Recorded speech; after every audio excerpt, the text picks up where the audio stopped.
This is a Miami Sports Music Podcast Network production. This is the #1 Miami fan morning show. Clock Blockers, let's go.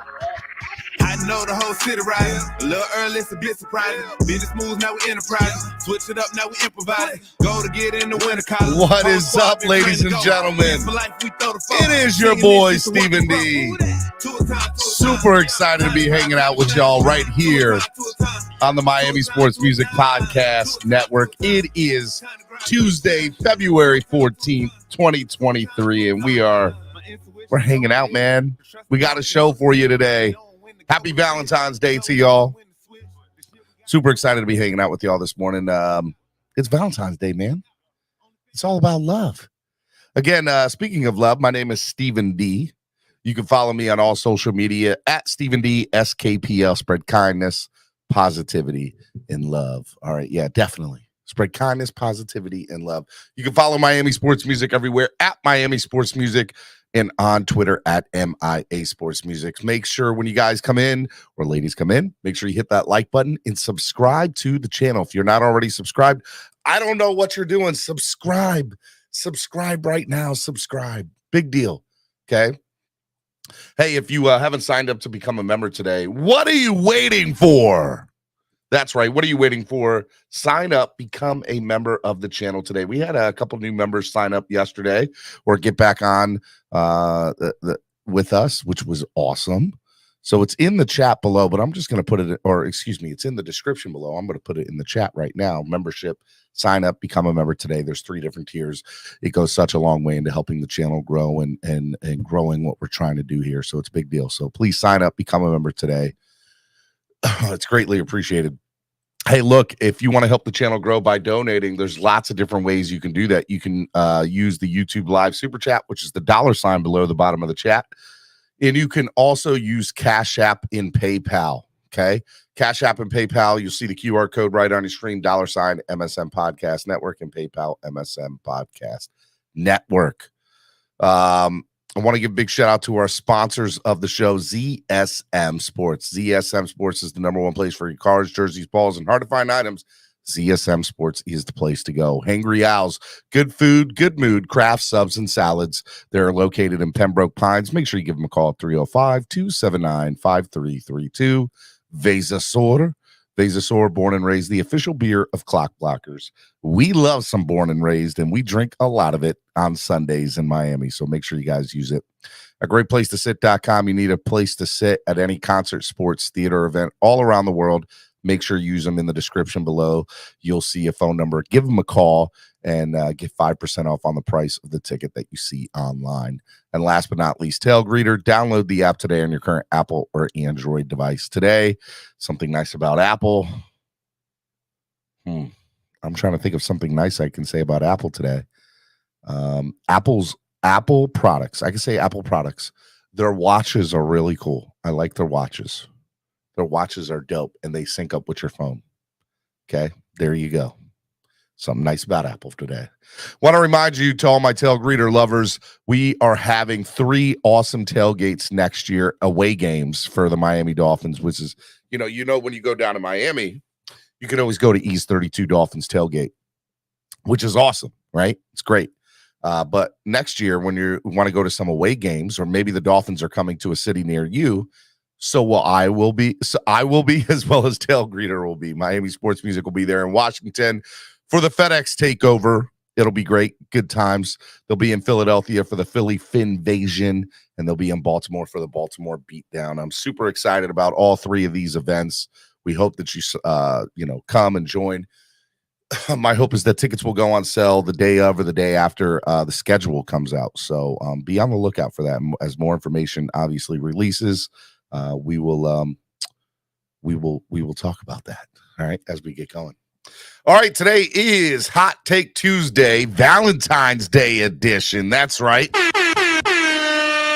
Valentine's Day edition, Hot Take Tuesday. I'm your host, Stephen D. I'm flying solo dolo today. Okay, so it's gonna be awesome. It's gonna be a good day. Look, today's show, I wanted to, talk to you, the fans, a little bit. I wanted to talk about when you fell in love with the Miami Dolphins. Today's Valentine's Day. And so before I get going, Steven, you have cheated when it comes to say something nice about Apple. What? Hold on, Jose. I'm positive you have repeated some of those. I don't think I've ever said anything about their watches. I think they have really cool watches. How about this? You can get rose gold on their watches. It's Valentine's Day, rose gold. You can get rose gold watches on Apple. There we go. Pretty sure I've never said that. Jose, thank you. Calling me out. Don't call me out. How dare you, sir? For those of you who don't know and watch the show, I have to say something nice about Apple for like 30 days. I think I'm in like day 27. I think I got the rest of this week, as far as I'm concerned. And then on Monday, I'm going back to trash and Apple. That's how it's going to go. Okay. Thank you. It's Valentine's Day. And, let me first start off by saying, happy Valentine's Day to my beautiful and wonderful wife. I would not be doing the show if it wasn't for her. Honestly, she allows me to follow my dream and follow my passion. And as long as I'm able to provide for the family and able to do, and help this thing grow and do what I'm supposed to do, she allows me to follow my dream and follow my passion. So, she's a big part of everything here. Mrs. Daniels is such a huge part of this, and Valentine's Day is just another day, but a day that I want to show her that I really appreciate her. And at the end of the day, I'm super excited that I'm doing this today, and every day I get to do it because she's the one that allows me to, she supports me and allowing me to support my dream. So shout out to Mrs. Daniels, my wife, best wife in the world. I love you, honey. Wouldn't be doing this without you. Happy Valentine's Day. I had to hit it on her. Yeah. So look, Valentine's Day, I remember, it was my kids, have to be able to get Valentines for their classes and everybody. So you get those I remember Valentine's Day for me as a little kid going into school and getting like 15 Valentines, but they were all like, Power Ranger ones, and they were like these little cards with lollipops wrapped around them. I got baseball ones and football ones. I remember one year I found Dolphins ones. They were really cool. Used to get them in a box, and the box was, yay big, and they would have like 30 Valentines, and you could be able to do that. So that was one of the things that I enjoyed. But I remember one year I got Dolphins ones, and it was like the biggest thing in the world for me. I got Dolphins Valentines cards that I can give out to remember, I grew up in North Carolina. So I was giving out Miami Dolphins Valentines, they look like, I don't know, the size of my phone, maybe a little bit longer. And they were, a piece of paper or cardboard or whatever it was, laminated piece of paper. But it had the Dolphins logo on it with a heart in the middle, and it had a lollipop attached, or a place that you could stick a lollipop into it. Joe L says, are they allowed to do that anymore? The woke community doesn't allow it. They allowed to do it in my school. So, yeah, I remember those, man. They were cool, and they were a big part of Valentine's Day for me growing up. So I enjoyed that. But it got me thinking today. I was like, how do I incorporate Valentine's Day into a Miami Dolphins channel? And, look, there's a reason that we're here every day. And, one of the things that I enjoy is getting the opportunity to speak with you all on a one-on-one basis and getting to know you all a little bit. Flipside fishing. Yes, I know. Kane's 1989. What's your favorite Valentine's Day memory of all time? What's my favorite Valentine's Day? Flipside, I got you, man. I promise you I do. My favorite Valentine's Day memory of all time. I don't know. Probably Just being with my wife's first Valentine's Day, first year we were married. That was pretty good. That was a pretty good time. So it's probably my best Valentine's Day memory. But I know Valentine's Day is like this love-hate thing for me, not when it comes to like my wife or my marriage or anything like that, but just as a sports fan, football season's over and baseball season hasn't started yet. So it was like this 2-week deal that honestly, 3 or 4 weeks, almost a month if you really think about it. Because even in spring training games, you really didn't get to see them till mid-March anyway. So I knew for the next month, sports didn't matter. NBA seasons, playoffs haven't started yet. Hockey seasons, playoffs haven't started yet. I'm just saying, like Valentine's Day for me was like, oh man, the next month is going to suck. We get to mid-March, we're good. We got March Madness, baseball's here, life is good. But I know up until about March 13th, March 14th, the next 30 days, just horrible. So yeah, it's probably the month that I hate the most of the next 30 days because there's literally nothing to necessarily talk about from a live standpoint or from a live sports standpoint because there's just not a lot that goes on. Manza Chill says, I'm gonna dump my lady today. Don't do that, Manza. Don't be that guy. How dare you? I just like giving you a hard time. No worries, man. I love you, Flipside. You're the man, brother. I've been in love with the Dolphins since the 90s, but Tua Tagovailoa has ruined that love that I used to have for the team, Miami Kid J. Look, man, so that was the thing I wanted to talk about this morning. I'd love to bring you all on one at a time and talk about how you fell in love with the team that is the Miami Dolphins. You know, for me, I like reading some of these. Joe L says, mine and my wife's birthdays are on the 16th and 20th of this month. We skipped Valentine's Day because we both agreed to it almost 2 decades ago now. It's a waste of money. You should not need a day for love. Joe, it's a Hallmark a day. It's a Hallmark holiday is what I call it. It's a day that was created by Hallmark so that they can sell cards. But I have to admit, I do like it because I like getting spoiled. Like today, I'm not gonna lie. Okay, my wife got me Valentine's Day box of chocolate. Okay, my daughter. Okay, this is my daughter's card. Let me show y'all. It says from Savannah to Dad, and then it says, "I love you. Will you be my Valentine?" My daughter, my 7-year-old daughter. I'm not saying I cried a little bit, but I cried a little bit. Okay. And then my wife's she gave me 2 letters. She gave me a card and a regular card. So yeah, look, I like it. I'm sorry. It's a great day. Because I'm a words of affirmation purpose, 5 love languages. Okay. I like to be told I'm loved. I like to be told that my morning show is the #1 Miami fan morning show by fans. Okay. Like, thank you. Joe L says we did do Valentine's for our daughter. See, there you go. Yeah, man. So for me, I wanted to talk about the team as I get how I fell in love with them. And let me tell you, it's difficult being a Dolphins fan growing up outside of Miami because you end up having to fall in love with a team that nobody else likes. Jose Valdez says, thank you to my cousin who in 1984, when I was 9, was watching the Jets versus Dolphins. And when I started to watch it because I had never watched a football game, seeing Marino cook made me a fan instantly. You fell in love that day, Jose?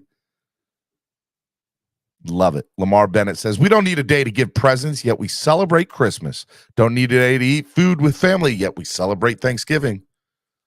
Lamar.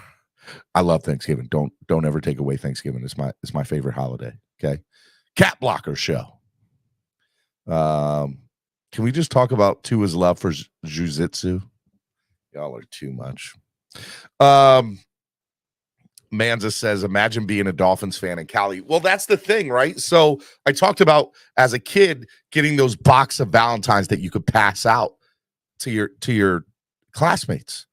So I remember getting the Dolphins box, and I remember passing them out and people saying, like, I know I've told this story a little bit on my. I know I've told this story a couple times on my show, but I'll say it again. I'm 34 years old. I had a really good friend of mine pass away. I don't know, 5 years ago, less than 5 years ago, and we grew up together. We grew up down the street from one another, and my wife and I, we got in the car and we drove to his funeral down in North Carolina. We spent a couple of days down there. And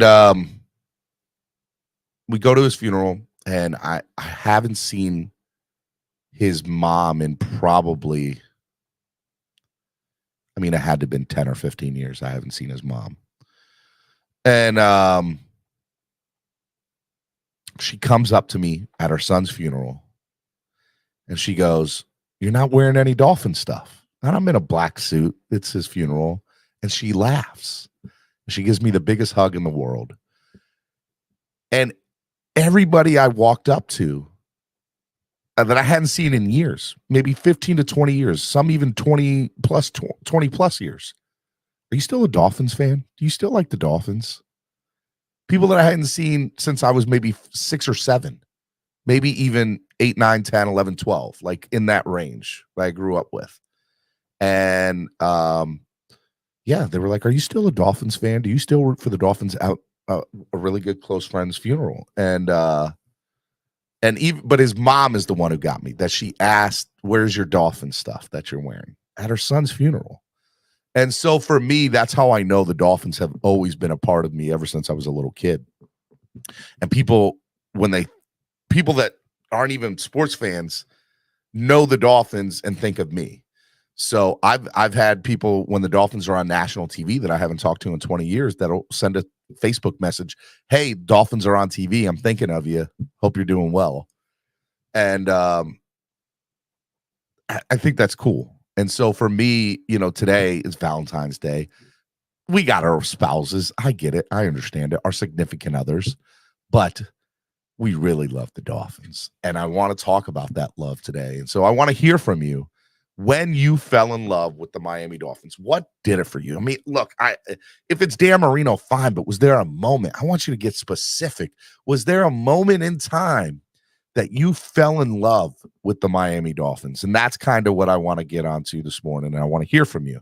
So what I'm going to do is I'm going to drop the link. Y'all can come on, hang out. And that's what I want to talk about today, your love for the Miami Dolphins. And how strong it is and where it came from. Joel says, "Watch from the earliest memories, my dad and older brother, and then had a plastic helmet and jersey of Marino and Duper and Clayton. So one would be 13, and then you had to catch one with 83 and 85, then switch." That's pretty cool. That's pretty cool. I love it. That's the kind of stuff. I have used to get these magazines in the mail. And they would have costumes for Halloween in there. And there was one that you could do for football players. And you could pick, I don't know if it was all 30 teams at the time or 28 teams, but you could pick all the teams. And so I got a number 13 Dolphins thing when I was a kid. And I probably wore that on when I was 7 years old, maybe 7 or 8. And I've kept it all these years. And a few years back, my son wore it for Halloween when he was like 6, 7. And maybe even, 7 or 8, something like that. He's 9 now, so it was probably 6 or 7. And that was the coolest thing in the world, to see something that I wore when I was a kid at 6 or 7. And then when he's 6 or 7, wear the same. I still, that helmet you see in the background right there is from that. When I was 6 or 7. So actually, that one is a newer one. I had an older one. I bought that at a yard sale for $3. Somebody had it at a yard sale because the one I had was broke. So that's not that one. I had an older one with the old school logo. But still, I remember that, man. It was a big deal. I loved it. And so that's part of the love that you have for the Dolphins. And so I want to hear from you. The link is pinned to the top of the page. Get up here. Tell me about the time you fell in love with the Miami Dolphins. Want to hear from you. It's Valentine's Day. We're hanging out. We're having a good time. And I want to hear from you. Let's go. Get on. It's pinned to the top of the page. Get up here. Love the colors logo merino. Yeah. The uni color scheme in the early 90s, I remember the kid was fire. They were big time, man. 100%. Big time. Big time. Miami Sports Music's #1 Miami fan morning show, Clock Blockers, right here on the Miami Sports Music Podcast Network. I got people sending me photos. If you have photos, man, send them to me. Tag me in them of you as a kid in Dolphins paraphernalia. Tombstone says 1985, 8 years old, came from Portland, didn't know football. Then when I did, it was time to pick a team. And I picked the Dolphins because I like the animal. Fan ever since. I like it. Josh K. I remember being 9 in Marino and was thinking, and Marino was thinking about going to the Vikings, and I was ready to become a Vikings fan. And my dad convinced me the team was bigger than the player, and I've been addicted ever since. And you've been cussing your father out every day ever since then, right, Josh? I blame my dad for being a Dolphins fan. Can't stand him because of it. Raul says, first time I saw a football game was 50 years ago when the Dolphins won the Super Bowl. Well, that was a good time to watch it. Maybe, Raul, it's all you. They haven't won a Super Bowl since you started watching. Maybe you're the jinx, Raul. Amicus says, come on, Dolphins fans, hop on and tell them Ace Ventura was the moment you fell in love. You know what's funny? A lot of Dolphins fans I have spoke with over the years tell me that they fell in love with the Dolphins because of Ace Ventura, Pet Detective. I've had so many people tell me that. So that's actually a very common thing for Dolphins fans. I got a pic of me wearing a Sam Madison jersey as a kid. Manza chill. I would love to see that, Manza. Tag me in Twitter and put it up there. Love to hear from you. Amicus says snowflake. I used to get the joke in middle school. There were 3 Dolphins fans in the world. Flipper, Snowflake, and me. Or Flipper, Snowflake, and Dan Marino, and then I was the 4th. So I would get some sort of version of that all the time. Corey Walker says, I love the Dolphins because I was born in 72, so I love them all my life. Corey, but when did you become a fan of the team? That's what I want to know. That's what I want to know. He's like, oh, I never thought about that. See, Raul? Now I got you thinking, bud, don't you? Don't you? Got you thinking. Gabriel Sosa says, Tecmo Bowl. Tecmo Bowl, that game was so, I remember playing that a lot and always picking the Dolphins. Marino needed Best Supporting Actor Oscar for his role in Ace Ventura. No doubt, right? Like that was, man, that movie was great. And it's so funny. He knocks New England clam chowder. Is that the red or the white? I can never remember that. I can go line for line on that movie all the time. All the time. Let's see here.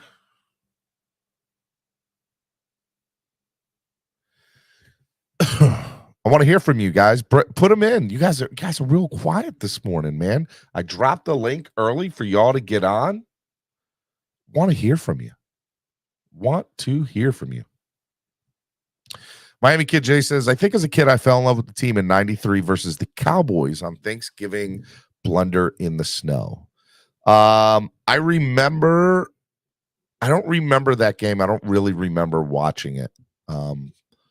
But if it was in 93, I probably lived in Virginia or North Carolina border, Virginia at the time, I bet. And we probably had Thanksgiving at my godmother's house. So I bet you it was on TV. It would have been, Dolphins would have been on TV. Amicus says, these stories are cool. As a Bills fan, I've never been to Buffalo and have no roots in Buffalo, but been a Bills fan for 34 years. Hey, man, look, I think that some of the best stories you get from fans are ones that have never, I didn't grow up in Miami. I didn't grow up in Florida. I lived in Florida in Jacksonville for 3 years, from like 5 to 7 or something or from 2 to 5 or 3 to 5, something like that. I was very, very young. So yeah. And in fact, I remember it was 95 actually, because the Jaguars came in 96, if I'm correct. And I remember that my parents were considering getting season tickets to the Jaguars if they were going to stay in Jacksonville, and they didn't stay in Jacksonville. So they didn't get it. So I could have been very close to being a Jacksonville Jaguars fan. That would have been horrible. Now that I think about that, I wonder if my parents had stayed in Jacksonville and became season ticket holders to the Jaguars, would I have become a Jaguars fan? Because I would have been 7 years old at the time, or not even. I would have been 5. I could have easily seen me. Man, look, you guys might not even be listening to me right now. If my parents in 1995 had had stayed in Jacksonville. My dad was military at the time. He was stationed at the Navy base in Jacksonville. Mayport, right? Is that right? Is it Mayport? Yeah, man, imagine if they had stayed, they would have got season tickets, and I could have easily been a Jaguars fan. And this would have been a Jaguars channel. Unbelievable. Raul says, can't change now. Football for me is a religion. My friend that introduced me to the game became a priest. True story. True story. R.I.P. Jose El Malo. R.I.P. Jose. Thank you for making Raul a Dolphins fan. Manza says, I really got Christmas gifts as a kid, but one Christmas, my mother bought me a Dolphins jersey 33, and I fell in love ever since. I remember any Christmas that I got anything Dolphins would have was like made Christmas 10 times better. Could have been a card, could have been a helmet, could have been anything Dolphins I wanted. Poster, anything. Hey, Ace, got any more of that gum?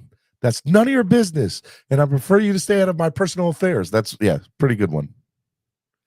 Todd L says, yes, sir, Mayport. I drive by there every day. Yep. Man, I know, right? Amicus says it's funny how these stories play out. Stephen and Roach would have been best buddies, Jags fans. Oh, man. Yeah, man, it's very, very interesting. Yes, I understand how Valentine's Day got the name. It was a massacre. Or it was a story about love, really. Thank you, Mudbone. He said, for your information, Emperor Claudius II executed 2 men, both named Valentine, on February 14th of different years in the 3rd century. We're going back. There was also the Valentine's Day massacre and all that. Yeah, come on now. There's a lot of stuff there. But we're going to keep it funny and hype today and love. What else we got, man? I want to hear from you. Guys, in the chat, I have the link. Get up. Tell me about the time you fell in love with the Miami Dolphins. I want to hear from you. Emeka says, I was 9 years old and spent a quarter on a football helmet machine, and a Bills helmet came out. Later that year, the Bills and the Giants played in the Super Bowl, and that is the day I became a Bills fan. I'm so sorry, Amicus. I apologize that happened to you. It sounds like it's been a rough childhood for you. I can't say it hadn't been different for me, but, 4 straight Super Bowls and losing, that's tough. That's tough. Straight tough. He said, and they lost. That Super Bowl missed kick from that Super Bowl is the kick that's in Ace Ventura, too, which is kind of funny. See how all comes around, Amicus, Bills fans, Dolphins fans. It all comes around. All right. Good morning, Tony. Hey, Steven, how are you today? Pretty good, man. How are you? Tell me about the time tell me when you fell in love with the Miami Dolphins, Tony. I fell in. It's funny. People say Jason and Jason and Zach got them into the Dolphins. For me, it was Trace Armstrong. Trace Armstrong. That guy was awesome. Loved me some Trace Armstrong. Did you grow up in Florida? Is that like or do you live in Florida? I grew up in the Kendall area. All right, so were your parents Dolphins fans at all, or any family members Dolphins fans? Yeah, no. My dad wasn't a big football fan. Actually, he was more baseball. I became a Dolphins fan because it's funny. It was through someone that my mom knew from work and stuff like that. So it wasn't because of family. Awesome. So it was a friend of the family's. And as you're watching, you realize, oh, this guy Trace Armstrong's really, really cool. Like him. Pretty cool. Yeah. And also the other guy I got into it is because of the Sammy Knight. Sammy Knight was awesome, man. It's funny. You talk about Trace Armstrong, a great defensive end, who I'm on his Wikipedia page. He was born in Bethesda, Maryland. Pretty cool. Yeah, dude. No, you know what? He gets overshadowed a little bit because of Jason. If it wasn't for he was number 93, played for the Chicago Bears. He was a first-round, 12th overall pick of the Chicago Bears in 1989. He played for the Bears for 5 years, from 89 to 94, and then played for the Dolphins for 5 years, from 1995 to 2000, and then played for the Oakland Raiders from 2001 to 2003. He was a Pro Bowler in 2000. He led the NFL in forced fumbles in 2000, and he was second-team All-Pro in 2000. So his best year was his last year with the Miami Dolphins, which is probably the year that I remember him the most. And I remember him, man. He was really good. And you talk about Sammy Knight. Sammy Knight was, Sammy Knight and Brock Marion. Like, those two guys for me were just absolutely amazing. Hey, Steven, you remember you asked people of their Zach Thomas memory? Yes. And stuff like that, and how they reacted when he. For me, it was a relief because I understand there was I said this multiple times. For me, what hindered Zach a little bit is because the media is the one that votes for the Hall of Fame. And I think since he wasn't a very friendly guy to the media, they held that against him, which I kind of find that to be BS. Like that's a BS reason for the media not voting him in. He didn't do a lot of interviews. He wasn't like a Sayal or a Urlacher. Tony, there's a lot of issues with the Hall of Fame and the Hall of Fame voting process and how you get in. But I think I'm not saying that 100% of your on the field accomplishments should be the only thing that make you get in or get in. But I think it should be a majority, 90%. And the other that's why I like the Baseball Hall of Fame. For me, that's why I prefer the Baseball Hall of Fame. It's based on stats. Well, that's not true either, Tony. Because if that was the case, there would be other people that would be in the Hall of Fame right now that aren't. No, those people. I know who the people you're talking about because they're not in because steroids issues. And just while we're on the note, just real quick. I mean, but you talk about on the field. When it comes to the steroid era in baseball, there's no way to go back and review every single person that did or did not use steroids. The major guys I'm talking about the major guys like a Barry Bonds, Mark McGwire. And Tony, here's what I'll say from a baseball fan. Baseball in 1994 was in the crapper. They had canceled the World Series. It was not in a good place financially, and viewership was the worst it had ever been. It was down. It was not in a good place. And so, steroids were already a thing. Don't get it twisted, but they were kind of in its infancy phase. And Bud Selig was an owner at that time for the Milwaukee Brewers. And my biggest problem with baseball is they knew exactly what, they realized how do we get more people to watch? Well, hit more home runs. People want to see home runs. And, steroids improved that. And so baseball turned a blind eye to that. And, when it all came to fruition in the early 2000s or late 2000s, that they were, oh my God, this is the worst, and you have Congress involved and all this other BS. Baseball, was so hypocritical of saying, no, if you're an owner, you know what's going on in your locker room, you know what happened. And I have a big beef with baseball itself because they can sit here and blame Mark McGwire and Sammy Sosa, Barry Bonds, and all these other people. But the reality is, Tony, Mark McGwire and Sammy Sosa saved baseball in 1998. And for baseball to turn their back on those two guys, to me, is stupid. No, and it's funny. I was on another platform and we were talking about old school baseball, and they brought up the fact that some of those guys were on like hallucinogens during games. Like they were on like what is it called? Ecstasy and stuff like that. A player pitched the whole no-hitter on ecstasy. It wasn't ecstasy. It was Vita Blue. And his name was Doc. He pitched for the guy's name was Doc. He pitched for the Pittsburgh Pirates in the 70s.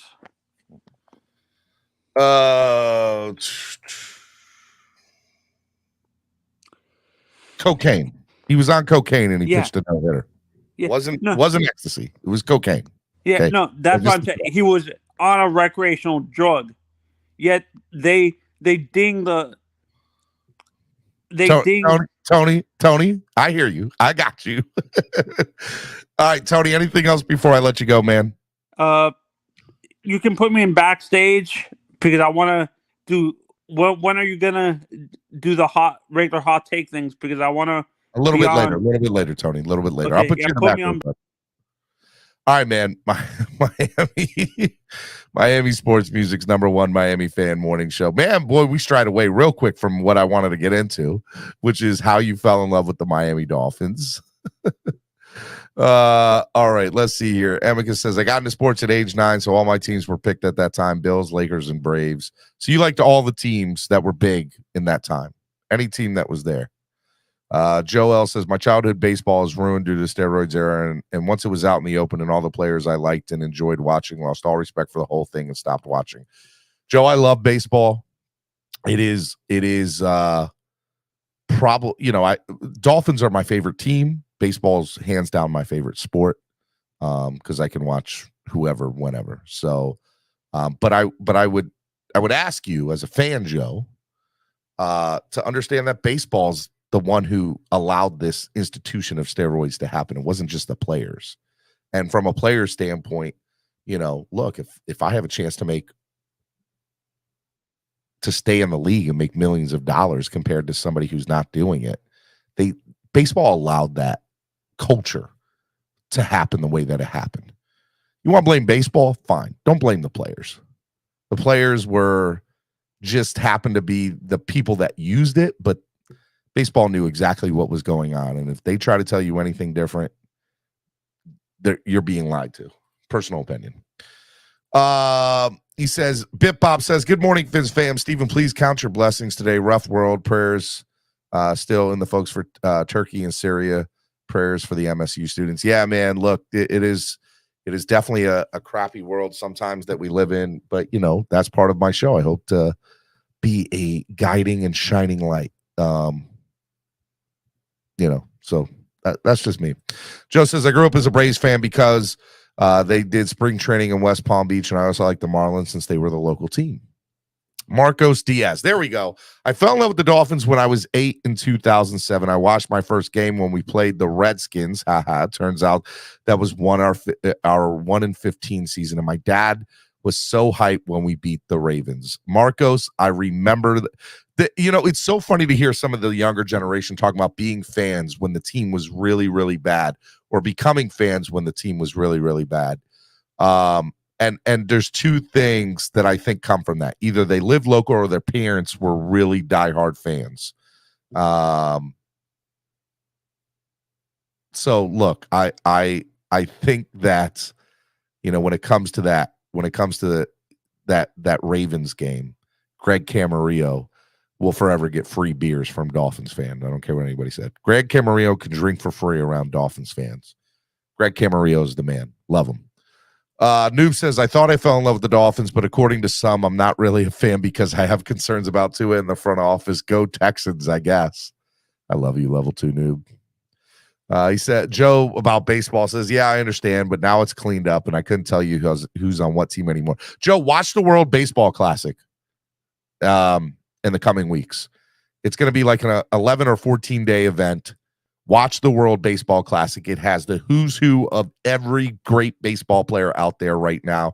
That Dominican Republic team is probably hands down the best baseball team ever assembled. I'm not lying, not exaggerating. The Dominican Republic baseball team in the World Baseball Classic this year might be the scariest team I've ever seen in the history of baseball. That team is loaded. It's stacked. Unbelievable, the talent that's on that Dominican Republic team. And my favorite player, Manny Machado. When I found out Miami Dolphins were the only undefeated team in NFL history, I was already a Dolphin fan. There we go. G says, so players are advised not to play basketball during offseason because of potential. If Tua gets hurt during karate, is his contract voidable? We need our lawyers on that ASAP. Y'all are too much, man. So Steven believes in scandal when it involves baseball, but blind eye to Miami football scandals. Interesting. Y'all are too much. Unbelievable. Greg Camarillo deserves a statue outside the stadium. No doubt. No doubt. All right, let me bring on Todd Liberto. Good morning, Todd. How are you? What's going on? Man, mine's easy. I fell in love with Dolphins just watching it with my dad. You know what I mean? Just spending time with my dad. What years were those? Like, what were those teams like back then? Well, let's just put it this way. I fell in love with them right about the early 80s. All right, so right when Marino, David Woodley, Don Strock. Very depressing watching Marino lose a Super Bowl. Yeah. To Joe Montana. But you thought he's coming back here. Oh, yeah. I think we're going to be around every year. We're going to be there. We're going to be there again. I figured every year. It's funny, right? Like watching the Super Bowl yesterday and seeing how, or Sunday, and seeing how good Jalen Hurts did. You know, I don't want people to, understand it's hard to get to a Super Bowl. Like it is hard. And what, I hate the Patriots with every bone in my body. But what the Patriots did, in my opinion, is maybe the greatest feat in all of sports, to go to the Super Bowl as many times as they did, to win the Super Bowl as many times as they did. And Tom Brady, for his career, he went to 10 Super Bowls in the 21 years he was here. And there's just something to be said about that. That's just sick. And I can't stand the guy, but because of the way Marino dominated, too. Because I look at Dan Marino and I know how difficult his career was, But Marino dominated those years and still couldn't get back. Still couldn't get back. And that's what I love about Dolphins fans, right? Like they know we get how hard it is, the cycle, the endless mediocrity of what is being a Dolphins fan. We love Dan Marino. He took us to one Super Bowl. He didn't even win it. And yet the love and undying love for him as fans is kind of surreal when you really think about it, right? Because we saw the end of Donovan McNabb's career in Philadelphia and what that looked like for him, right? And we seen, we even got Peyton Manning before he won the Super Bowl in Miami against the Bears. Indianapolis fans were not all like, they're like, look, if Peyton can't get it done, he needs to go. Y'all, people don't remember that, but they were saying that, not a lot, but there was a growing concern within the fan base that Peyton Marino almost went to Minnesota twice. He almost went to Minnesota twice. He was almost traded earlier in his career for Dante Culpepper, and then at the end of his career, he was almost traded again for Dante Culpepper. I think the one at the end of the career was more likely to happen and had fruit on it was legit going to happen, and Marino just had to say yes to it, and he decided to retire. And the Dolphins were over it, from what I heard. Dolphins were like, and we still ended up getting Dante Culpepper and not doing anything. Well, Dante Culpepper. It's so funny how Dante Culpepper's kind of plagued our team for years, right? Like we could have gotten him in the Dan Marino thing, right? And that didn't happen, right? And then when we finally did get him, it was we could have had Drew Brees. It was either Drew Brees or Dante Culpepper, and we thought, Well, Drew Brees is never going to be the same quarterback that he once was, and partially they were right because he was better than all those years he lived in San Diego. The trade that hurt me, the trade that didn't happen that hurt me. I could have had my favorite quarterback, Marino, on the same field with my favorite running back, Barry Sanders. Yeah, I've heard the Barry Sanders that he almost came a Dolphin too. Yeah. That there was a trade on the table for that, and Detroit never pulled the trigger. It was okayed, and then Detroit said, no, never mind. It got that close. So, yeah, I mean, look, Barry Sanders as a Miami Dolphin, Drew Brees as a Miami Dolphin. Imagine those two things, right? Definitely could have seen some stuff here. All right, man. Is there anything else before I let you go? No, man. Just fins up, and y'all enjoy your day. Valentine's Day to you, man. Love you, brother. You all. Man, enjoy it with your loved ones today. Go out, take them out, and have a great day. I will, man. Be good. Miami Sports Music's #1 Miami fan morning show. Clock Blockers right here on the Miami Sports Music Podcast Network. I'm your host, Stephen D. It is Hot Take Tuesday. It's February 14th. It's Valentine's Day. I have the link pinned to the top of the page. Get on into the back where you fit in. Want to bring you on. I want to hear about the time you became a Miami Dolphins fan, or when you fell in love with the Miami Dolphins. When did you just know that you were in love with this team and you loved them? That's what I want to hear. We got my man Sharif from the Bahamas. Good morning, Sharif. How are you? Sharif. Get off mute. Hey, morning. Good morning. How are you? I'm doing great, man. Just here soaking up the off season. I am actually looking forward to this first phase of the free agency and then draft. But I see in terms of the need, I'm gonna bring it back. Hold on, Sharif. Before we get into all that, when did you fall? The talk is now, when did you fall in love with the Miami Dolphins? That's what I want to know. Oh boy! It was a while back. I think my uncle was a Dolphin fan, and you grew up in the Bahamas, correct? Right. So my uncle was a Dolphin fan, and did you get a lot of Dolphins games on the TV in the Bahamas? Yes. Okay. Never been to a Dolphin game, so I've never been to a football game, but never been to a Dolphin game. So growing up, I saw a little bit of the Roger Craig domination of Marino. I was able to catch all of Marino, Scott Mitchell, and those great runs, and those 90s teams. Time out. So in real quick, just to clarify, the Bahamas in the 90s on Sundays were showing Dan Marino games. Yes, you did have Dallas Cowboy. You have Dallas Cowboys fans, and you also have like 49ers fans. A lot of 49ers fans, and I guess the Cowboys make sense. They were the team of the 90s, and then obviously there were Joe Montana, Steve Young, Jerry Rice, and the 49ers were always coming. And a lot of the Bahamas fans are fans, so they translated with Jimmy to Dallas. Got it. Jimmy Johnson was a big fan too. Okay, that makes sense, 100%. So when Jimmy became the head coach of the Dolphins, that was a big deal, I assume, for people in the Bahamas. Right. And of course, they themselves, the Dolphins, they came here and made it an off-season thing to always go to Freeport, Grand Bahama, or to come to Nassau. I met O.J. McDuffie twice in person, and he threw a couple of passes to me.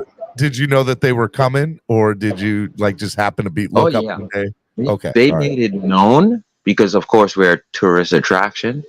So it was known before the season's over. Dolphins are coming over here. I think they call it the punt pass kick thing. Punt pass kick. I won. All right. So real quick story. Side note, Sharif. 9 years old, 9 years old I was, and I so that you have local punt pass kick. You win that, you go to regional punt pass kick. You win that, you go to state pump pass kick, and then you win that, you go to national pump pass kick. I made it all the way to state pump pass kick and didn't get into the national. So I didn't get a chance to go to an NFL game, but or the NFL. But man, I was close, man. I did really good in my local and regional and won my regional. And then I got killed when it came to the state level of my pump pass kick. But I did do pump pass kick personally. That's what's up, man. And I think what it shows is that, because these guys wear helmets, right? And so NBA and baseball players get to be more of a face profile. And so when these guys take off their helmets and they come over and sign footballs for you and throw footballs to you and interact with you, it's a different thing for a fan base. And like I said, OJ, he came, he was one of us. He didn't act howdy towdy. He was one of us. He came howdy, and I like it. Howdy towdy. And he threw passes to me, and I threw passes to him. So it was like, hey, this is cool, man. And so I was locked in. Yeah, I was locked in from the Marino days, because we had Madden in '92, and basically when we got Madden, I knew I had the best passer in the game, Dan Marino. So Dan Marino could throw like a freaking 90-yard Hail Mary in John Madden 1992 for Super Nintendo. So Dan Marino could throw the whole field. We knew it. That gave us the cockiness, and ever since, that was it, man. I was locked in. Hey, Carrie P says people underestimate or don't appreciate to the levels to which the Bahamas are interlinked with Miami historically and currently. Amicus says Bahamas are cool. I remember being intrigued when I saw military casually walking around downtown Nassau with machine guns. He says, flip side, Fishing says, my dad lived in the Bahamas in the late 60s and early 70s. The Dolphins offered round-trip flight and tickets to the game for $90. What? Are you kidding me? Yep, they always offer that. In the Bahamas in the late 60s and early 70s, the Dolphins offered round-trip flight tickets and a ticket to the game for $90. But they do it every year. Because they know we got to pay round trip, so they give us a deal, either a group deal or single deal. And the thing is, now I don't know, well, because of the executive, I think he passed away last year, but you can buy tickets with Litecoin, the cryptocurrency, so you don't even need cash. You can buy everything with crypto. So you can use your card and just be to the game. Man. Carrie P says the Bahamas is pretty much East Miami, and then Bohemians literally built the city in the late 1800s. Love it, man. Love it. Anything else before we're just talking how you fell in love with the Dolphins. I'll get to other stuff later on this morning, but I want to talk just that right now. It's Valentine's Day, man, and I want to talk about how fans fell in love with the Dolphins. Anything else about how you fell in love? I want to say, as we fell in love with, and I'm sure we have other sports team that has won championships, but why are we in love with this team, right? They haven't won in our lifetime yet. Some of us went to a Super Bowl. That's when San Francisco the Super Bowl. But the thing is, we are tired of losing, and Philly almost won again, and so I think it's fitting that Mahomes won. But we got to sit here and say, if Philly's going there a second time, I just want to put this out there, guys. We got to get the offensive line structured. If you look at the quarterback sneaks, which Fangio will bring to us, by the way, he will bring that quarterback sneak that Hurts executed, where they push 5 guys off the line. But we need O-line. And if you look at what won these games in the Super Bowl in the past 5 years, it's the O-line, guys.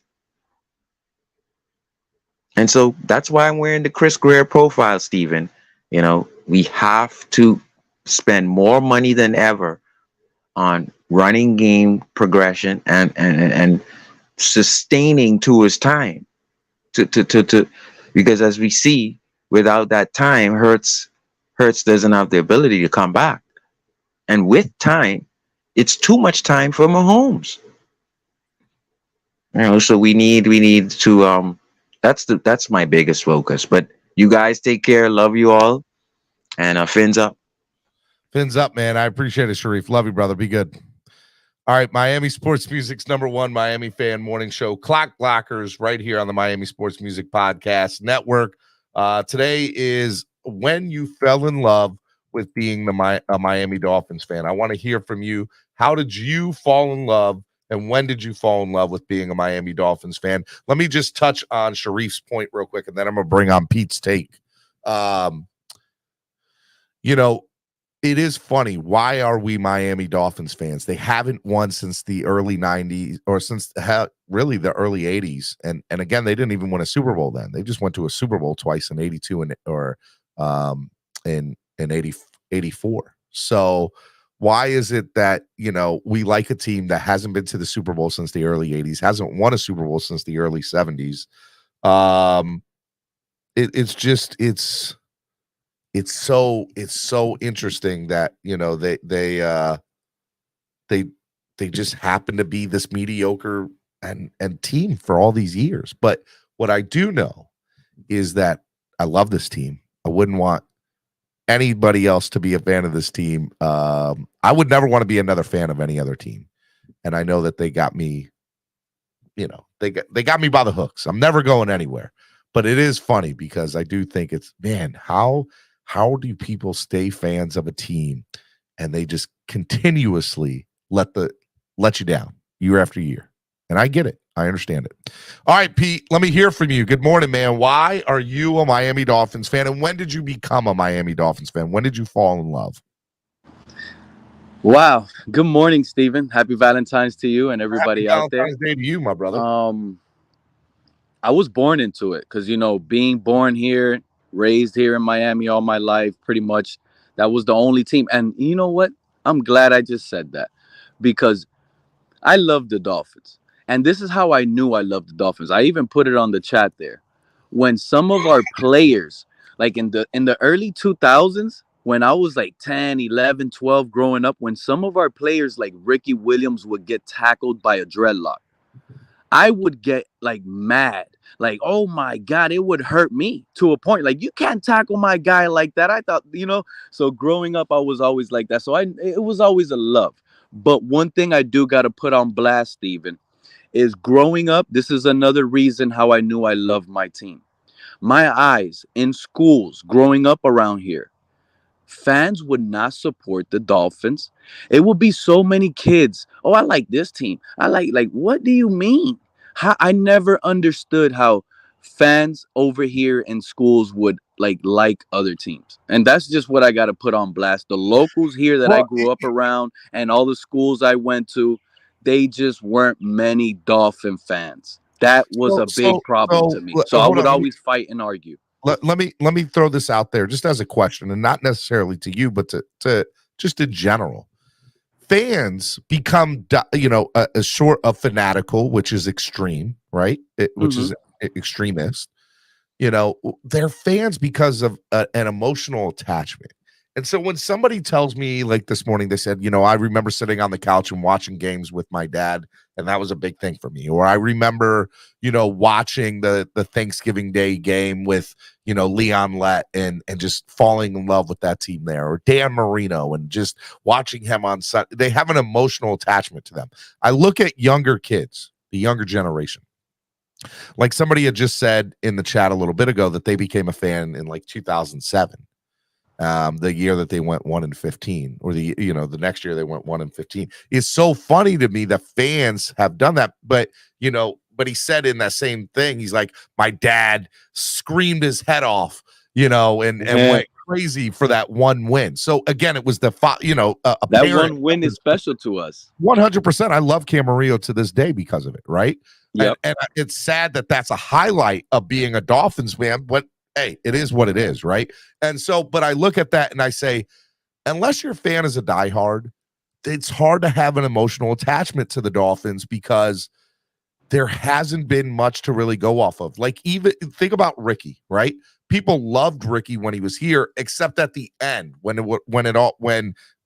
the media turned on him, the national spotlight turned on him. Heck, even fans turned on him at the end of Ricky.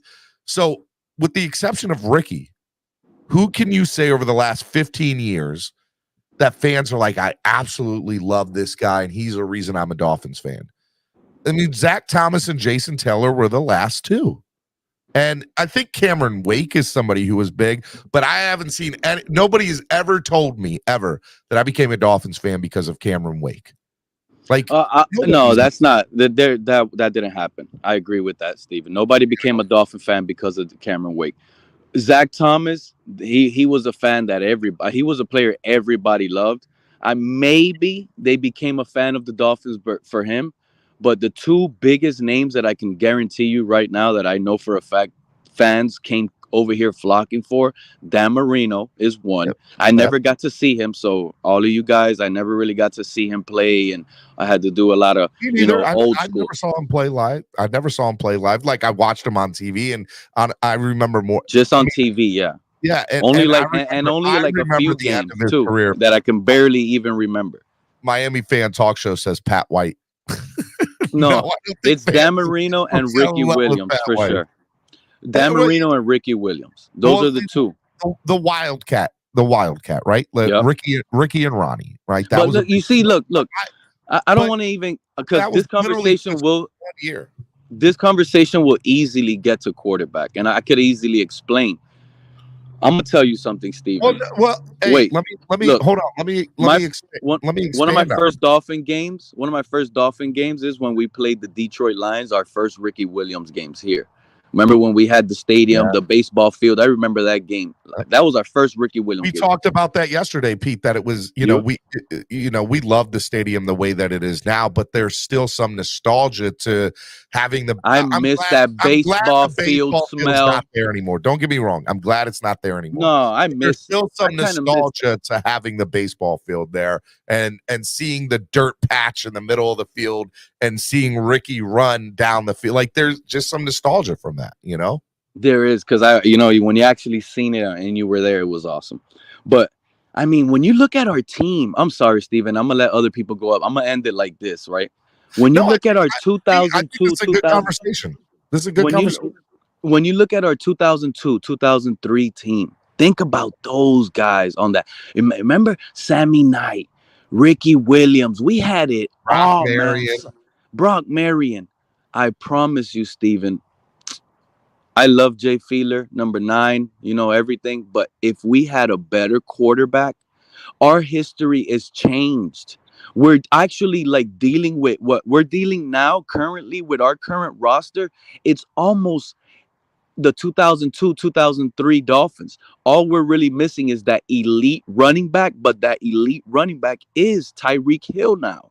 That's what fans need to realize. Ricky is Tyreek, and we have a squad. And it just can't be stopped because of Tua, like Jay Fiedler stopped. Okay, hold on. We're not getting into that conversation yet. Okay. I'm sorry. But I do want to say, to the conversation of a quarterback point, fans in the younger generation, let's say the last 15, 20 years, and maybe not that long, let's say the last 15 years, right? I think if you're a fan that's 15 or below, it's tough because you've had you've had this rotation of quarterbacks come through here, and the NFL is a quarterback-driven league. And so if there's nobody here to take that mantle, right? Now Tua is very controversial, and we're not necessarily get into that. But understand the reason why, like, my son will say that Tua is his favorite player. But that's because I told him to, and he's seen Tua do some amazing things, right? So for him, Tua is the guy right now, but my son's not a diehard fan. He could care less if he watches the Dolphins game. He'll sit and watch 1 minute of it and be done. But he has sat and watched games before, like the Bills Dolphins game. He was sick. He was throwing up sick on the couch watching the game. Didn't want to go to the emergency room. My wife ended up taking him to the emergency room that day. But again, he was like, man, if Tua was here, it'd be a different game. My 9-year-old Said if Tua was there, it'd be a different game. But it's a quarterback-driven league. And for younger fans, there's nobody that they can point to right now and say, this is the guy I love. There's no Dan Marino here. And for us, we had Dan. You know, I think the guy now, is like split right now. It's probably Cheetah and Waddle, the Penguins, the Penguin and the Cheetah. That's the theme right now. You know, and that's as of right now. But the last 15 years, it's tough. It's really tough. And I would see why this fan base would fabricate and jump on Tua, because he was one of our top draft picks and in one of the most important positions. Whether he's good by some eyes and some eyes think he's bad, it will be easily to get on a quarterback that is high drafted with this type of media. There's nothing wrong with that. I hear you. And I don't want to get into too much of that conversation today. I want to keep the conversation focused on when you fell in love with the Miami Dolphins. No, I fell in love with them. Born and raised over here. That's not even a question. But like the question here is why there weren't more fans. You could put that on the organization not winning, but like again, my question was growing up in all the schools I went to locally around here, and there just wasn't many Dolphin fans. Some of my friends growing up, I could call them right now, a Falcon fan, a Cowboy fan. I remember 2003. Remember 2003? The 2003 Thanksgiving. I remember that 2003 Thanksgiving with Ricky Williams. Boom.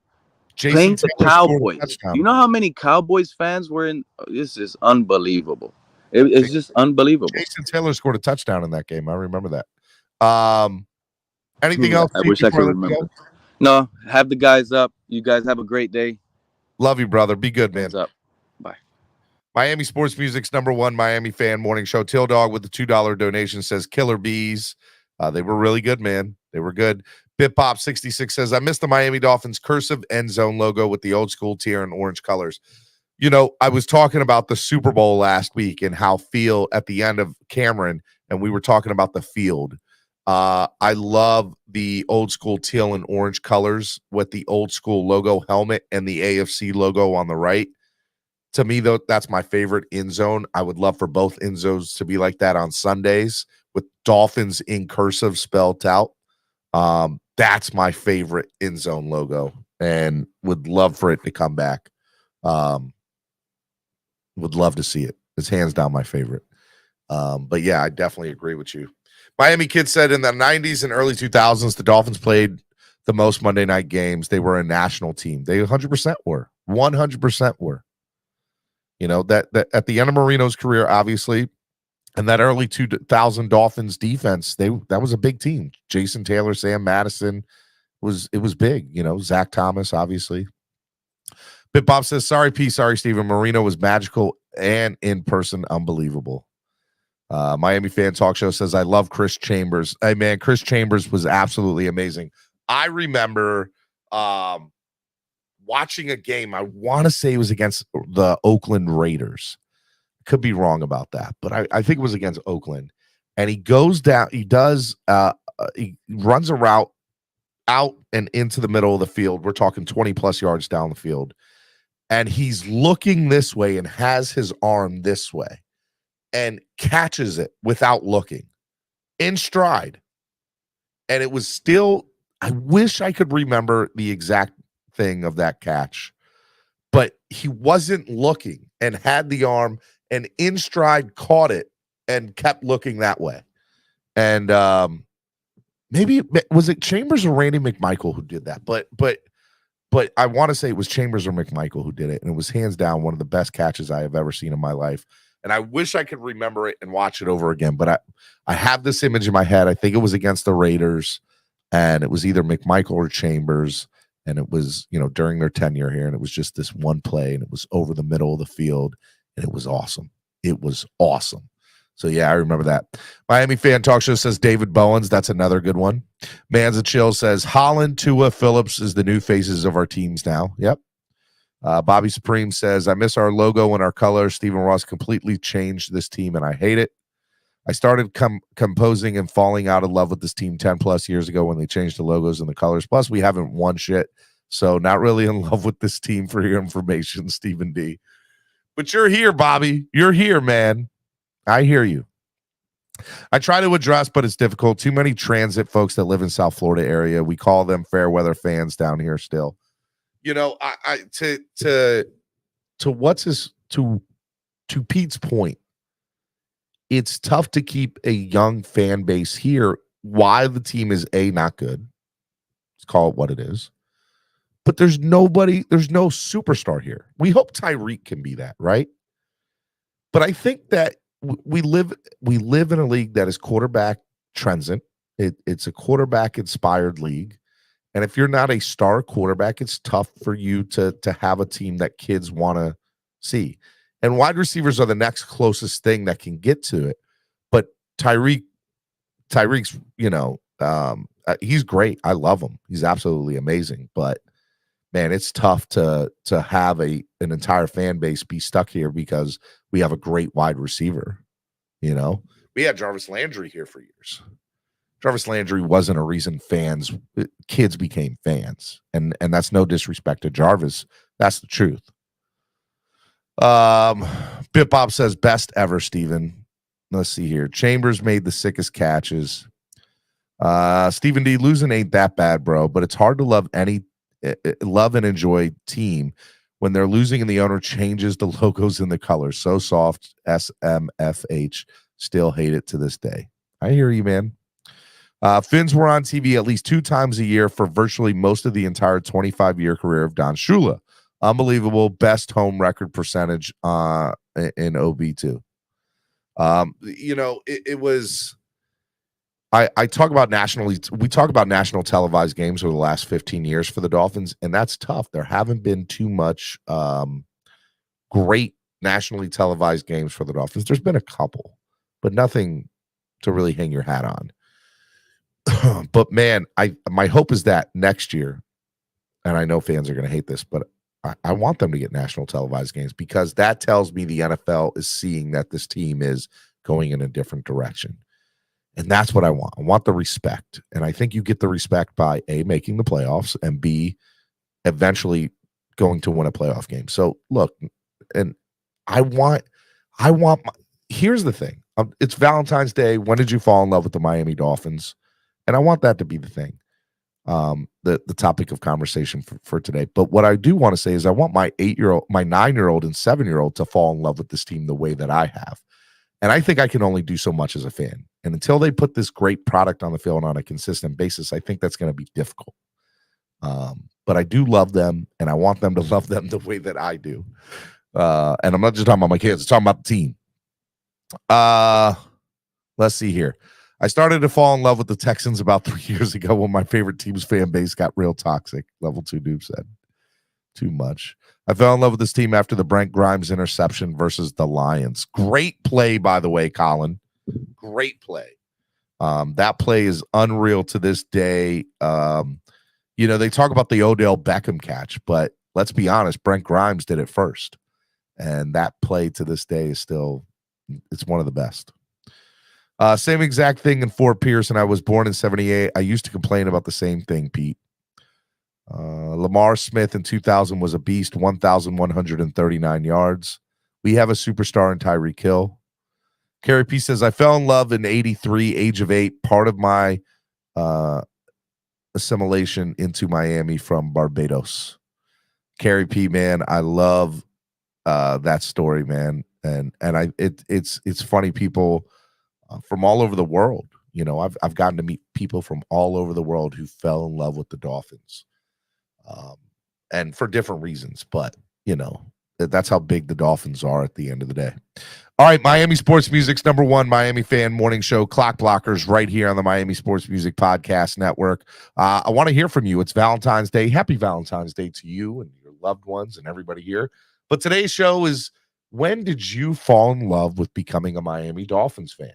I want to hear from you. In the link, in the chat, you'll see a link for StreamYard. Click that link. Get up here. I want to hear from you right now. When did you become a fan of the Miami Dolphins? That's a big deal. I think it's good to remember how you fell in love with this team in the first place. We talk about the toxicity of this fan base sometimes, and I think what gets lost in translation is why were you even a fan in the first place? Why did you even fall in love with this team in the first place? And so I want to hear from you. Why do you still love this team? Or why did you fall in love with this team in the first place? That's what I want. That's ultimately what I want. Batman, good morning. How are you, man? Super excited you're on. Hey, good morning, Steven. Good morning, everybody. Can you hear me?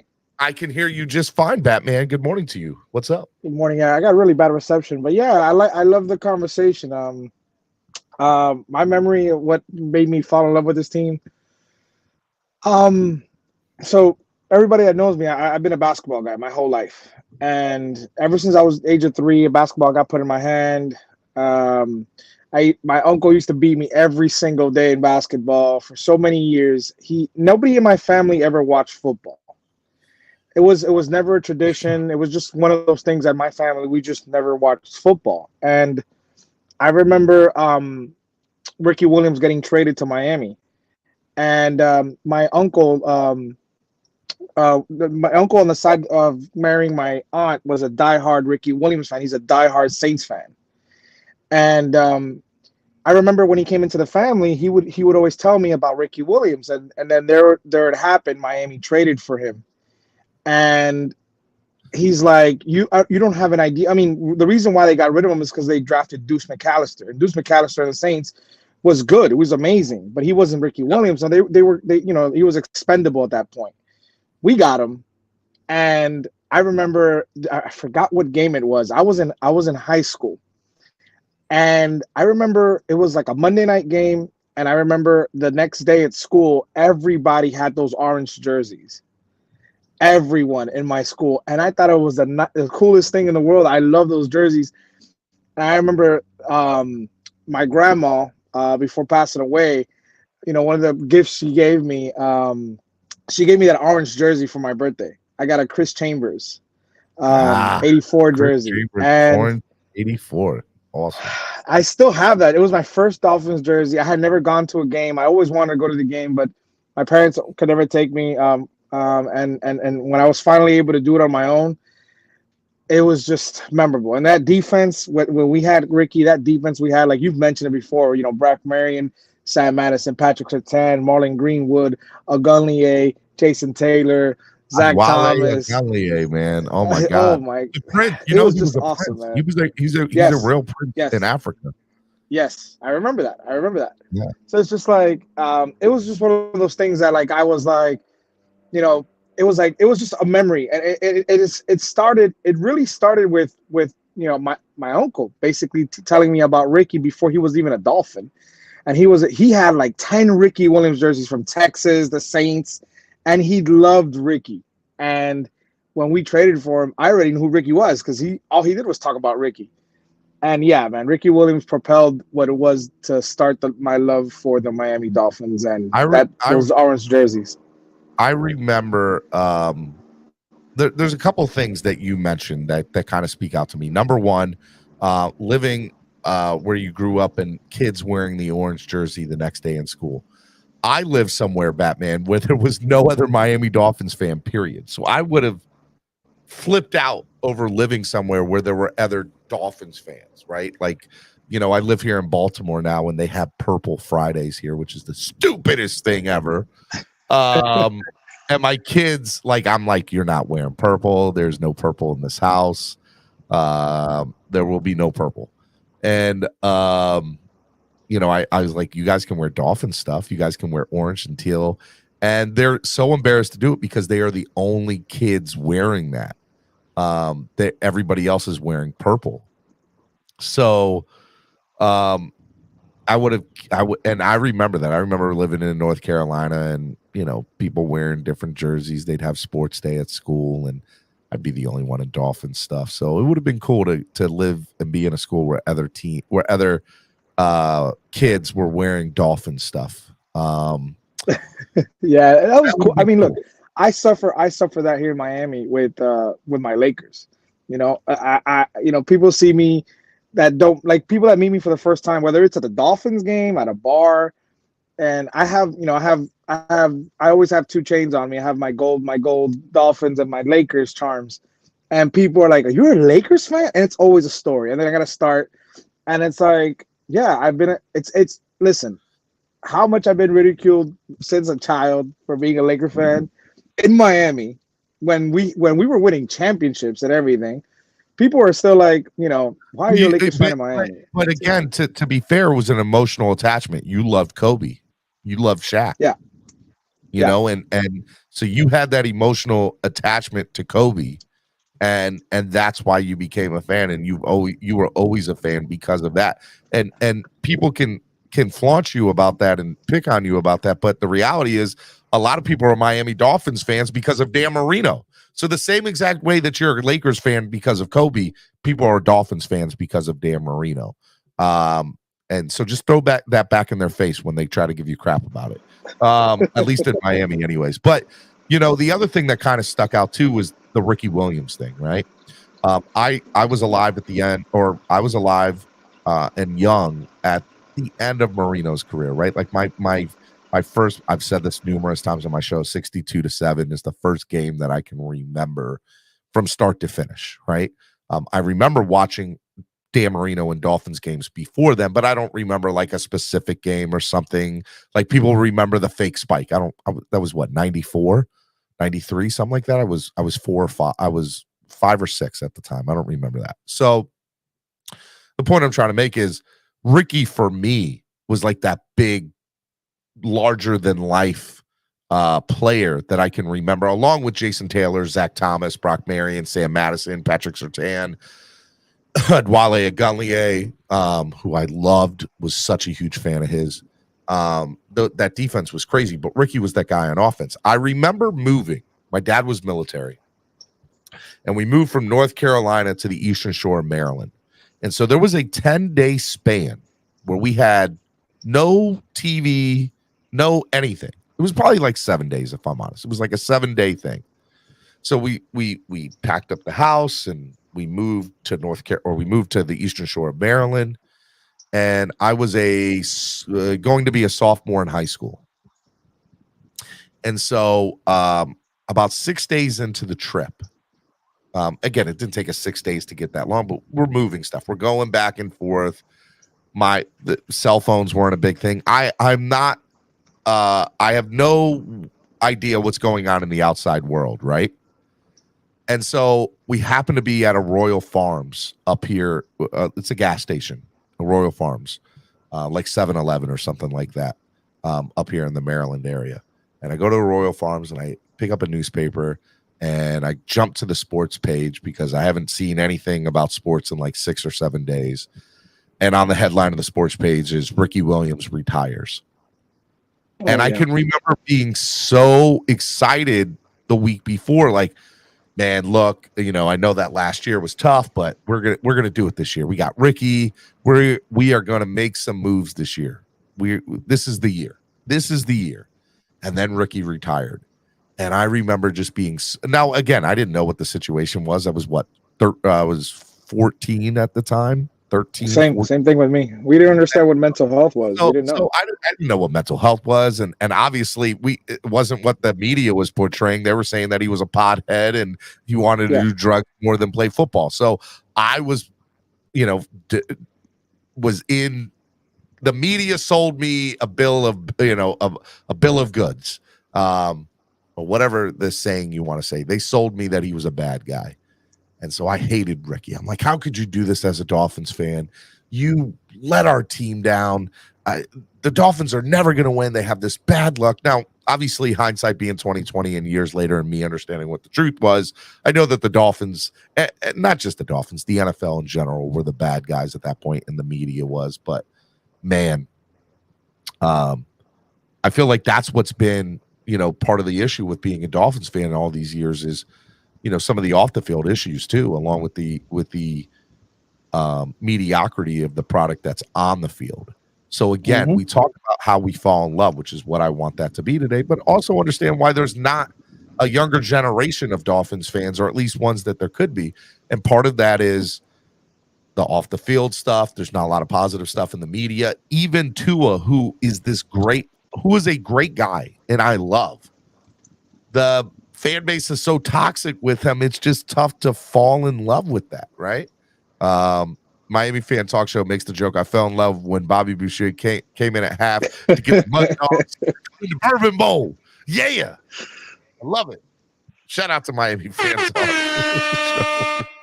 I love it. But I mean, you get what I'm saying, Batman. Like that's what we're battling.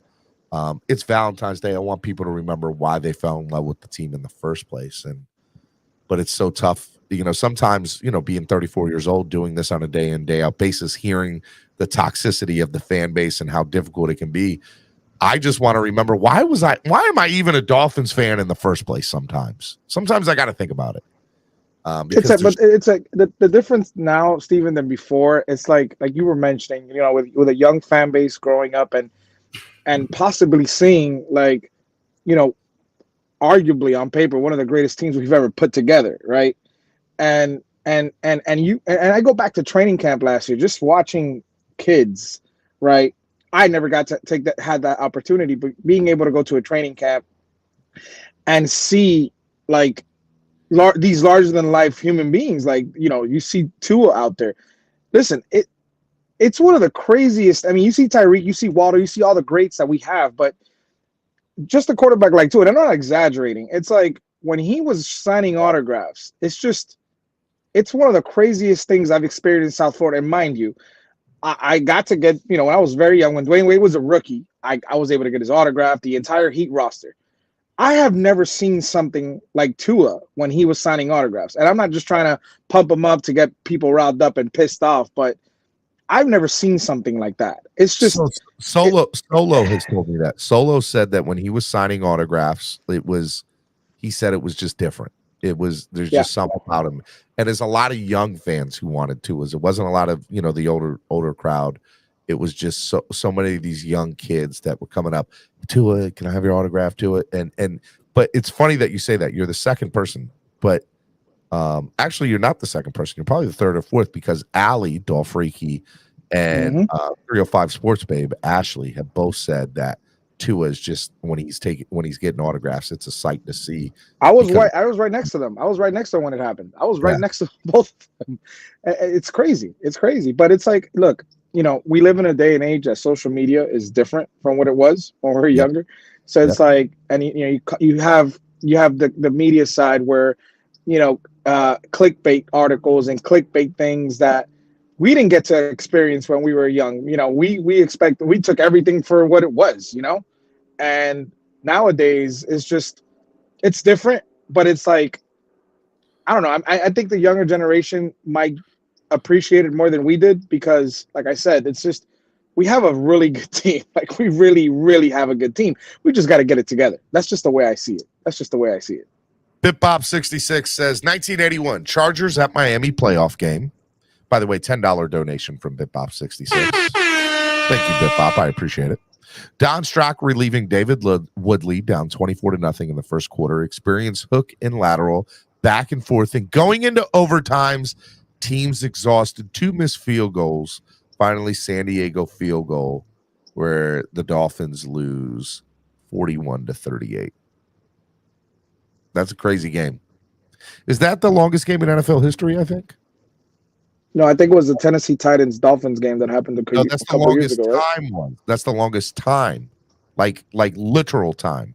The longest game, playing clockwise, is this one. Oh, playing clockwise. Okay. Yep. I think this. I remember that Tennessee game. I was there for that. I remember sitting in the upper bowl, and then at halftime they let everybody in the upper bowl because the stadium people left. They didn't want to stay. They moved everybody from the upper bowl to let them sit. Lower bowl, they weren't checking tickets. Lower bowl got packed. The longest game, man. It was horrible. That's what you get in South Florida. The weather down here. You have to take rain delays and stuff like that. There's two things that are kind of funny, man. That stadium before it had the awning or whatever you want to call on top of it, Hard Rock. Yeah. That was this year, the week 1. You were there with me. Mm-hmm. I was hurting. I didn't have heat stroke, but man, it was heat exhaustion, and it was bad. Von Joe was with me. I was hurting that first game this year. I've been going, Stevens. I've been going to games since 2007. I became a season ticket holder in 2007. The hottest game and that's without the canopy. The hottest game I've ever been a part of was the game you're talking about right now, the Week Patriots game this year, right? Week 1, or the first home game. With having the first home game. Yeah, that Patriots game. I tell people it was brutal. Don't get me wrong, Buffalo was bad, but if they were complaining about Buffalo, they should have seen the Patriots game. Yeah, dude, the Heat this year for that game, the Bills game too. The Bills game was rough, but it was so funny. I feel like this year was so much hotter than in years past. And that's the other thing, right? Like my daughter says to me this week, and I'm like, I think we're watching the Super Bowl. We're watching the Super Bowl on Sunday. And she's like, Dad, are you ever going to take me to a Dolphins game? And I said, yeah, not in September or October. And she's like, why not? Because you two would not survive it. Like I legit barely survived that heat in the beginning months. And that's another thing too, as far as like taking the kids to games. Like they've never seen the Dolphins play. That makes me sad. But they're 9-7. It's very expensive to go to a game. I want them to go badly. I'm hoping that they'll go with me this year to a game or two. But man, it's so Von Joe's upset. He said, what we talking about here? We baked in the effing sun, Stephen D, for 9-8. Von Joe's still mad. He says that now, but Von Joe will be there, for whatever first home game we got. Tailgate. He loved it. He'll be there next year with us. He'll be dancing. He'll be dancing like he was last time. He was dancing, enjoying himself, having a good time. He had a great time. He had a blast. That was his Super Bowl. By the way, don't get me wrong. Like I want to see the team do well. I don't go for the Dolphins anymore. I do not go for the Dolphins. I go to games now to hang out with the fans and to be with the fans because they are my other family. Essentially, they're even probably closer than some real family. I used to tell people that people used to get mad at me back in the days. I used to tell people, say, listen, going to a tailgate, going to the stadium, the tailgating experience, and this is it's gonna hurt people, right? What I'm about to say, but the tailgate is more fun than the actual game itself. The game itself is the icing on the cake, but the fun is what you just said, the tailgate atmosphere. Yeah, and again, East 32, East 12, it's like there's no party. I'm telling you, I've been doing this since 2007. There is nothing like the experience we have, with Tel Greeter and the DJ and Cameron with the food and you with the show. And hands down, East 32 is definitely the best place to go to experience that, and that's part of it. You can go to a Dolphin, but I will tell you that real quick. My wife, who was at that Tennessee Titans game, it was her very first home game to go back to the Heat. That was a rough day for her. She was at the stadium 13 hours that day. We were there from 9 a.m. I remember that. Actually, 8 a.m. We were there at 8 a.m. It was 8:30. It was probably 8:30. We were there at 8:30 till 8:30, so it was 12 hours. We were there because the game ended at like 8:24. Yeah. And kickoff had just started of the Sunday night game that day. I remember. That game was insane. Yeah, so that was a rough game. That whole day was crazy. But for me, that was a roller coaster of a day, because there was just so much emotionally and time and just so much had passed. But man, that was a crazy game. That Tennessee Titans game was insane. I hope to never go through something like that again, but I'm glad that I did, and I'm glad I was part of it because I was part of history. All right, man. What you doing for Valentine's Day? I'm taking somebody out. So right. I was gonna do a show tonight, but I'm taking somebody out. So I'll be back tomorrow. Miami Sports Music. All right, 8:30 p.m. tomorrow. Love it. So I'm working till then. So I got a crazy day. No lunch, no break. This is my little 5-10 minute break for the day. And well, thank you for coming on, man. I love you, brother. Appreciate it. Love you too, man. Everybody be safe out there. All right, man. Batman, ladies and gentlemen, on Miami Sports Music's podcast network, home of the #1 Miami fan morning show, Clock Blockers. Make sure you check them out tomorrow around 8:30 tomorrow night, right here on the Miami Sports Music Podcast Network. Anything else? I want to try to look. I would like to go up until noon. I'm going to open up the line. The lines are open. Get up here. How and when did you fall in love with the Miami Dolphins? It is your show. Take reins. Take hold of it. I want to hear from you right now. When did you fall in love with the Miami Dolphins? Definitely want to. Let's see here. What else?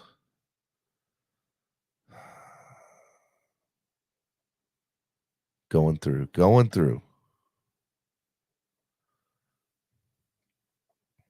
I'm trying to read some of your stuff here on the chat. All I see is a lot of hate and whining and toxicity. Paul McIntosh says, I'm going to the Jets game no matter what. We are going to tax that ash. I'm glad for Batman, someone who believes in our team and doesn't waver. Been rocking with y'all ever since. NFL is lit. All right, man. All right, I guess nobody wants to come on. This is going to be the end of the show today. Because this is all I read.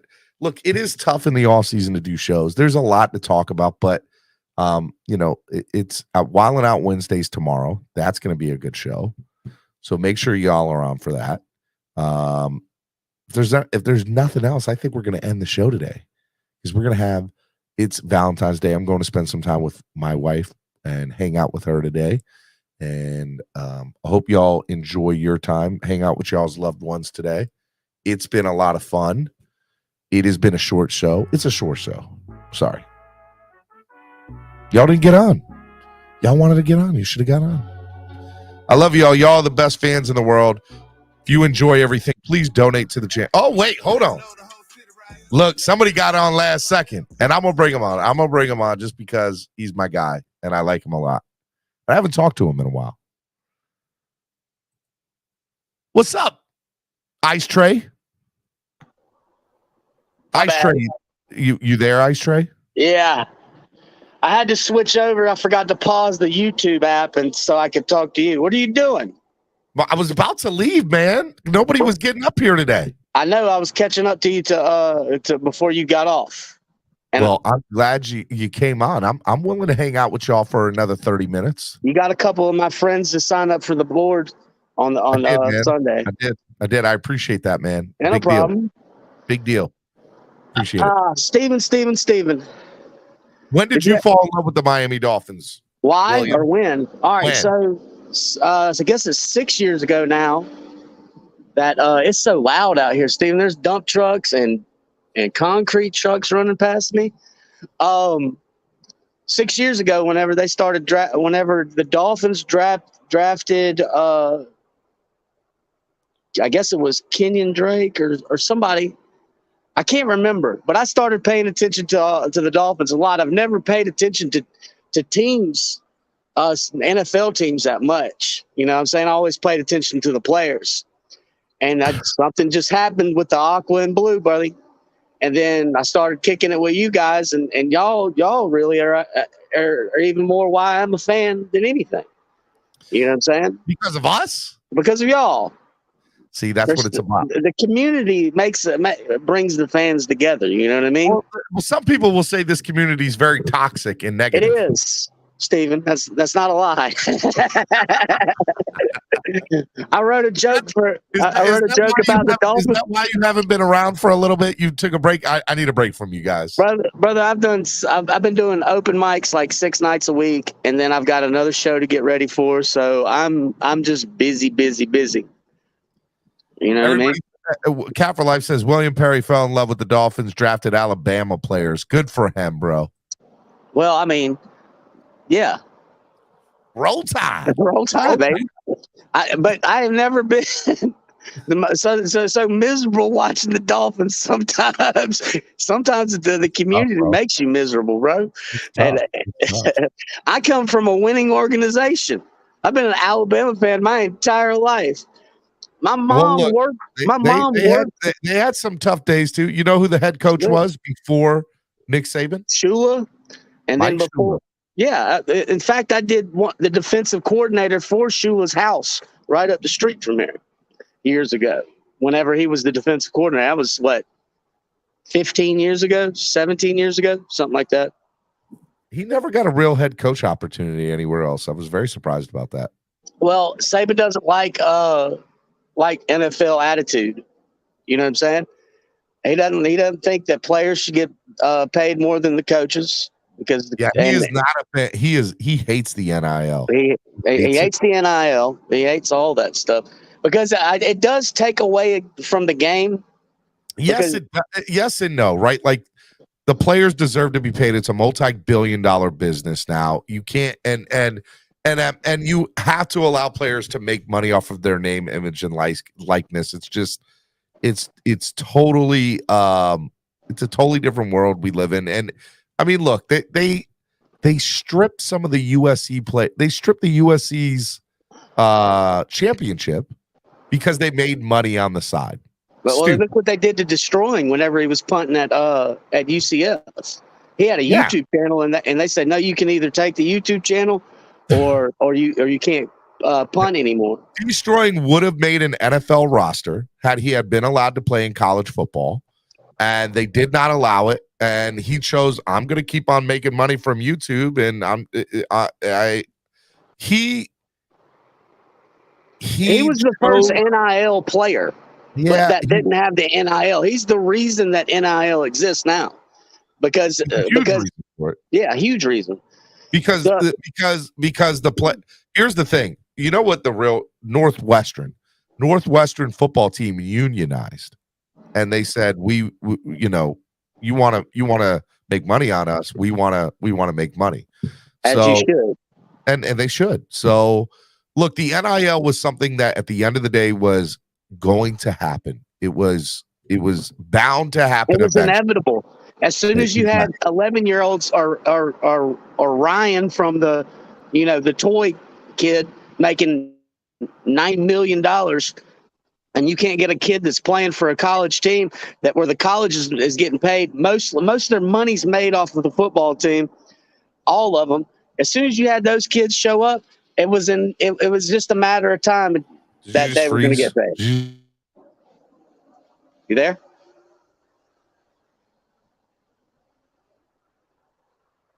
Uh-oh. Steven, we left. Back out.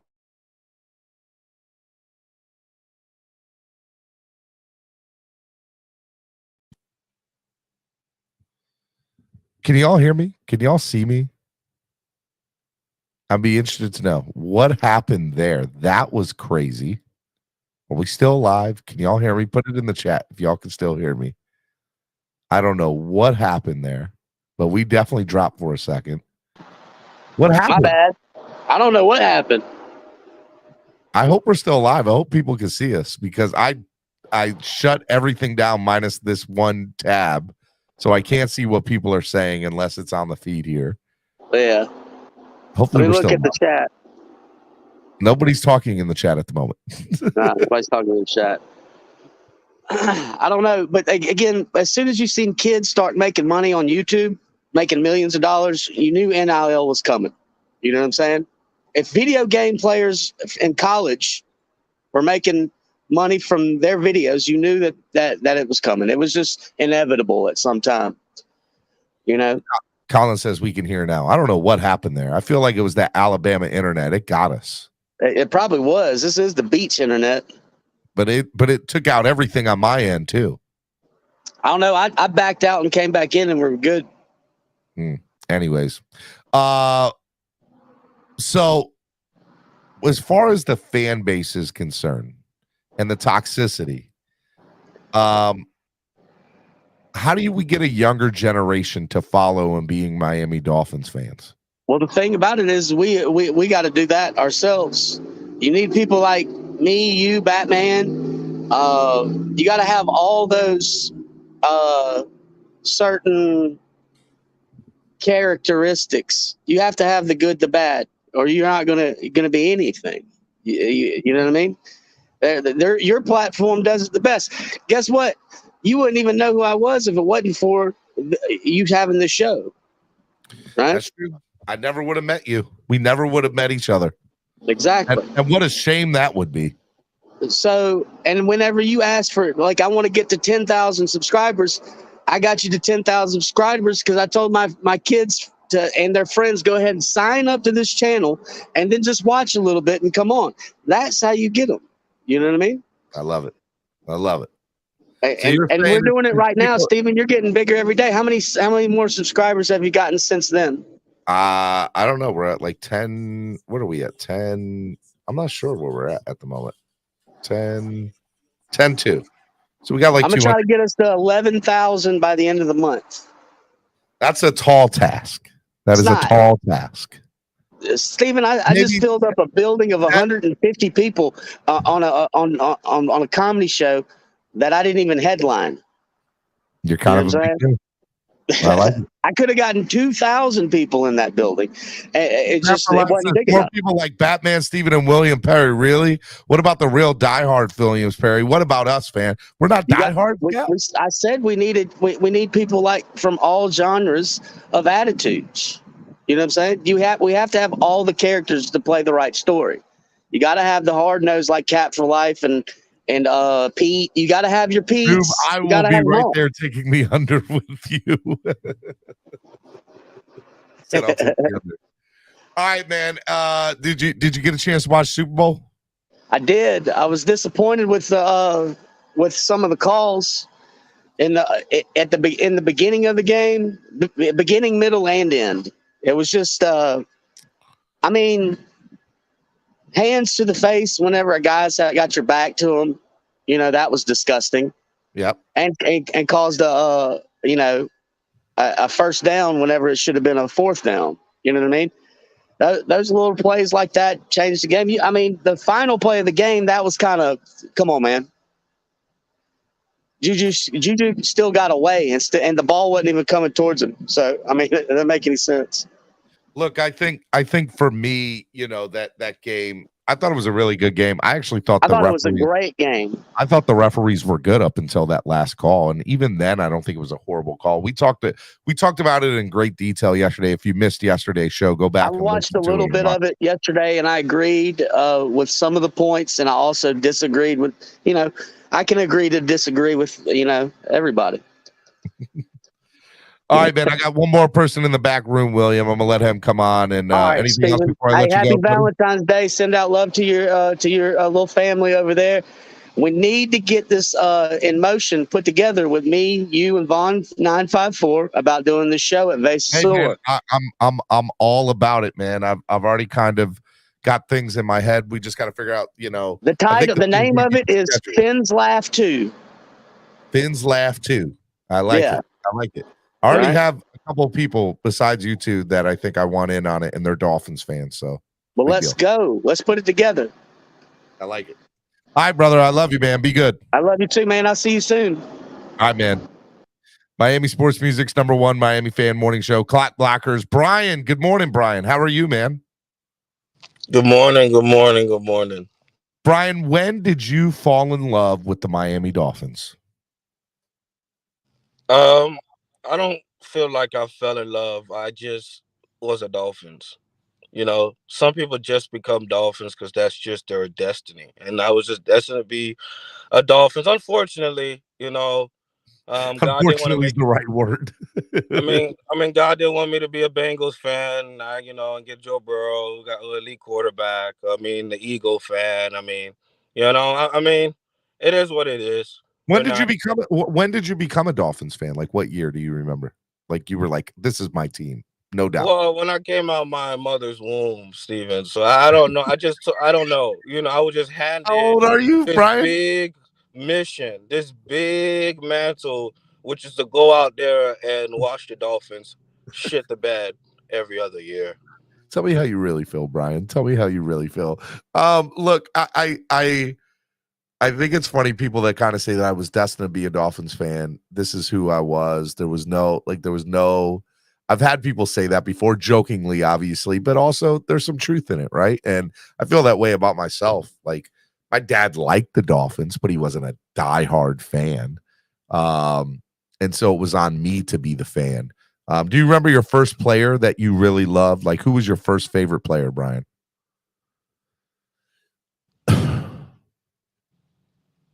I don't remember. I just remember the time where I was watching Chad Henne. Chad Henne, son. Yeah, I just watched him throw all the interceptions. Then we had Ryan Tannehill. I didn't really. Reggie Bush was nice. Reggie Bush was really Reggie good. was good. I enjoyed his tenure here. He's a funny guy too. I like Reggie a lot. Speaking of Chad, let me just throw this up here. Won a Super Bowl on Sunday. 2-time Super Bowl champion. Made over $40 million in his career. Played 15 years in the NFL. But nobody said he would amount to anything as Dolphin fans. That man has 2 Super Bowl rings. Now, obviously, it's not because of him in general, but some people were born to be great backups, and that was Chad Henne. And the man's got 2 Super Bowl rings. I need y'all to remember something. Chad Henne and Matt Moore actually both have Super Bowl rings. Chad Henne has 2. Yeah, Matt Moore was a good backup for us too. I remember. Yeah, it hurts a little bit, but shout out to Chad Henne. I have to admit that he will always hold a special place in my heart as a Dolphins fan because I thought that kid was the next coming of Jesus and cleats. I loved him, loved Chad Henne, and I was really upset when he didn't work out for us. But what are you going to do? There's a lot of quarterbacks we can say about that in our time, man. All right, man, Brian. Anything else before I let you go, brother?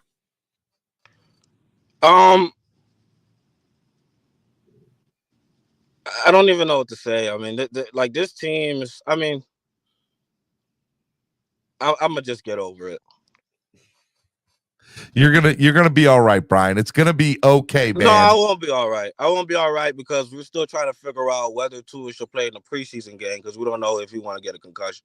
He might get a concussion. So we have to be very careful what we do in training camp. We have to be very careful how we practice. We're gonna have to be very, very, very extra careful with Tua. The trolls are out in full force. I'm just playing, Brian. So I know it's Valentine. I know it's a loving day.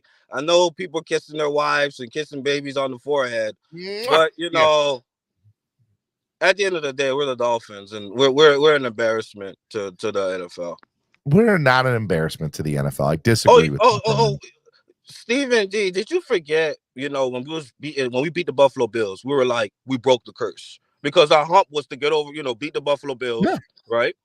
Yep. And when Tua had that game in the Ravens game where he scored 6 touchdowns because Tua needed to have a game. I said Tua needs to have a game to solidify himself. He needs to have that game to refer to.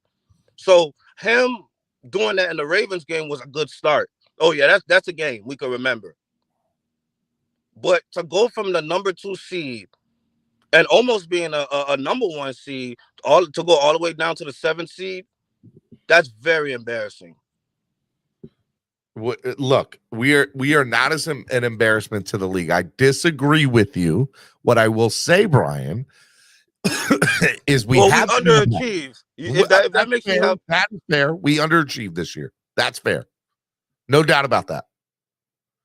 But I'm also I'm very optimistic about our future. Nobody respects us, Stephen D. That's a lie, Brian. Everybody laugh. Brian, it's not Wild Out Wednesday, Brian. You're not going to get me. You're not going to get me, Brian. You're not going to gaslight me, as the great crypto says. I'm just telling you, if you go wear a Tua jersey, if you go wear a Tua jersey, you're not going to get much like praise if it's not from a Tua Nears. If it's from a Tua Near, he's going to tell you he's Brett Favre and Drew Brees. But if you go to like a real NFL analyst person that really analyzed the game, they'll say Tua's an above average quarterback. He's not trash. He's not trash. He's an above average quarterback. He's not good, but he's above average. Above average quarterbacks can win you a Super Bowl. Yeah, but really, because Jimmy G is an above average quarterback. Jimmy G is a good quarterback. Huh? There's average. There's but Jimmy G, average. There's good. There's really good. Then there's great. I To me, mean, elite he's a good quarterbacks, quarterback. like the elite quarterback. But what I'm saying, it's more elite quarterbacks than above average, especially in AFC. You have Joe Burrows, you got Pat Mahomes, you got Justin Herbert with the upside, you got Lamar Jackson. You know what I mean? Aaron Rodgers might come to the AFC. Like, you know what I'm saying? Derek Carr might come here. So you're gonna have more competition as far as QB. So it's like literally, if you think Joe Burrow and Pat Mahomes is not going to be looking at the AFC Championship, and Josh Allen and Trevor Lawrence is not hungry, I mean, And the only what are we reason, by the way, saying that here? Tua is not a good quarterback or better is he just hasn't been on the field. His talent Well, shows that he's a really good quarterback. he's an above average quarterback. Stephen D. He's And above anybody that average. say He's above average because of his health, Brian. If he didn't have the health issue, no, he'd you be can't say that. he'd be No, at no, minimum be a I really, disagree. I he'd be a disagree. really good quarterback. Yeah, I'm glad you're highlighting one of the reason why he's not a franchise quarterback now, right? When I say above average, anybody that says just Tua's trash and he's garbage, those are people that's just giving you an emotional take. He's an above average quarterback, right? But He's look, above average because of his health. no, it's not because only of his health. Yes. That's one of the reasons. We can agree to disagree, Brian. But the other one you can't give me is he inconsistent. He's very inconsistent, actually. You don't know when he's gonna get out of him. Yeah, he's only good in November, and yeah, he only won one game in December last year, but how many games he won, what it really matters. The Ravens game and the Buffalo Bills game, week 2 or week 3, didn't really matter. If I'm correct, he has a winning record as a starting quarterback. Huh? He has a winning record as a starting quarterback. So when we lose, then what's going on? So okay, so it's hold on. No, I need it. That's the problem right here, right? Because we always say we're 8-0 with Tua, where every time we win, it's because of Tua. So when we losing, is it not because of Tua? My full statement, Brian, was I believe that we have a winning record when Tua is our starting quarterback. I would hope so. That was my statement. I would hope so. Don't Lamar Jackson have winning record? Like, what are we saying here? I hope so. We could win games with a quarterback. Hold on. So when we lose game, it's the defense, the special team, it's Mike McDaniel, it's Josh Boyer. But when we win games, it's Tua Tagovailoa. Are we really with the nonsense this morning? Did I say that, Brian? No, Brian, I believe the games that we lost this year were a multitude of different things. Not 100%, but something included being Tua's failure to maybe be consistent. To his failure to stay healthy and be on the field. You hit it right there. Failure to be consistent. Hold on. Can I finish? Mike McDaniel's first year not being like his first year as a head coach, he did make some mistakes, right? The defense not stepping up in moments when they needed to step up, although there were times this year you can say that they did. I think it was a multitude of things. It wasn't any one thing. It was a multitude of things. Tua was part of that multitude. Not denying that. But Tua is not the only reason. And I believe that if you are able to overcome those obstacles this offseason, and we said yesterday on the show, Dolphins don't need to go out and get a running back. They don't need to go out and get a tight end. They can re-sign Jeff Wilson. They can re-sign Jeff Wilson. No, Stephen D. Listen, Brian. You don't have to agree with me. Just listen. They can re-sign Jeff Wilson, Raheem Mostert in the backfield. They can keep who they have. You got Ethan Carter coming back because he was on IR all this year. You got Tanner Connor. You got Durham Smythe, maybe even Hunter Long. But if they upgrade that offensive line, which I believe is their first and should be our primary objective this offseason, personal opinion, then they will have the opportunity to allow Tua to feel safe in that pocket, to feel a little bit better. And anything I can do to make Tua feel more comfortable, I'm 100% doing. And we go back and look at the running backs from the last 11 Super Bowls. They all, with the exception of 3 of them, made veteran minimums in the NFL or somewhat veteran minimums. It was like 400,000, 800,000, 800,000, 900,000, a million. 800,000, 700,000. Like they're all making. You don't have to go. The Derrick Henrys of the world are not winning Super Bowls. So Jeff Wilson and Raheem Mostert together can win a Super Bowl with a They're really not good winning offensive Super Bowl line. because of quarterback play, and their defense dropped down dramatically with injuries. Okay, well, look, here's the reality of what we're saying, of what I'm saying and what you're saying. You're saying that it all comes down to Tua, and Tua is the biggest reason why this team is not successful. I'm telling you, it's a multitude of reasons, and Tua's obviously included in that camp. But I think he's the biggest. He's not the biggest. He's not. He's not. He shares just as much blame as the head coach, the offensive line, the GM, the injuries that happened this year. The head coach can have a great play, but the player got to execute it. I mean, look, there's some truth in that, but Stephen D. But to say that we've had 9 offensive line coaches in 10 years, there's a problem. Isn't that a GM? Too, Brian? Yeah, that's a GM problem. No, I get that. There is a GM problem. There is other problems in the front office. We do got a donkey over there. So I disagree with that. Can I say something though, Stephen D? Go ahead, Brian. I say something? I don't mind the Raheem Mostert and the Jeff Wilson for a vet minimum, but I hope we don't. I hope we don't think we're gonna go with those running backs. If we're gonna go get a running back, can we get a running back in the draft? Because Chris Greer has not prioritized. I don't necessarily mind that. Like that's what I'm saying. We could sign those 2. Jeff Wilson most likely might be running back 3.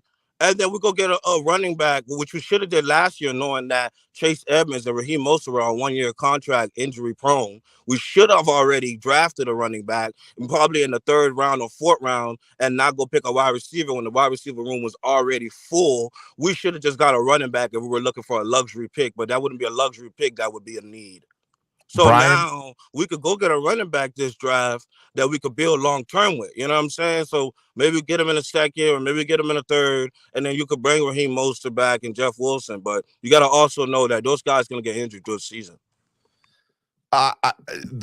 Yes, Miami takes a lot of chances with injury-prone players, and I'm not always a huge fan of that. And that is something that does bother me as a fan. I get that, but Greer also looks at it as, hey, look, eventually something's going to hit.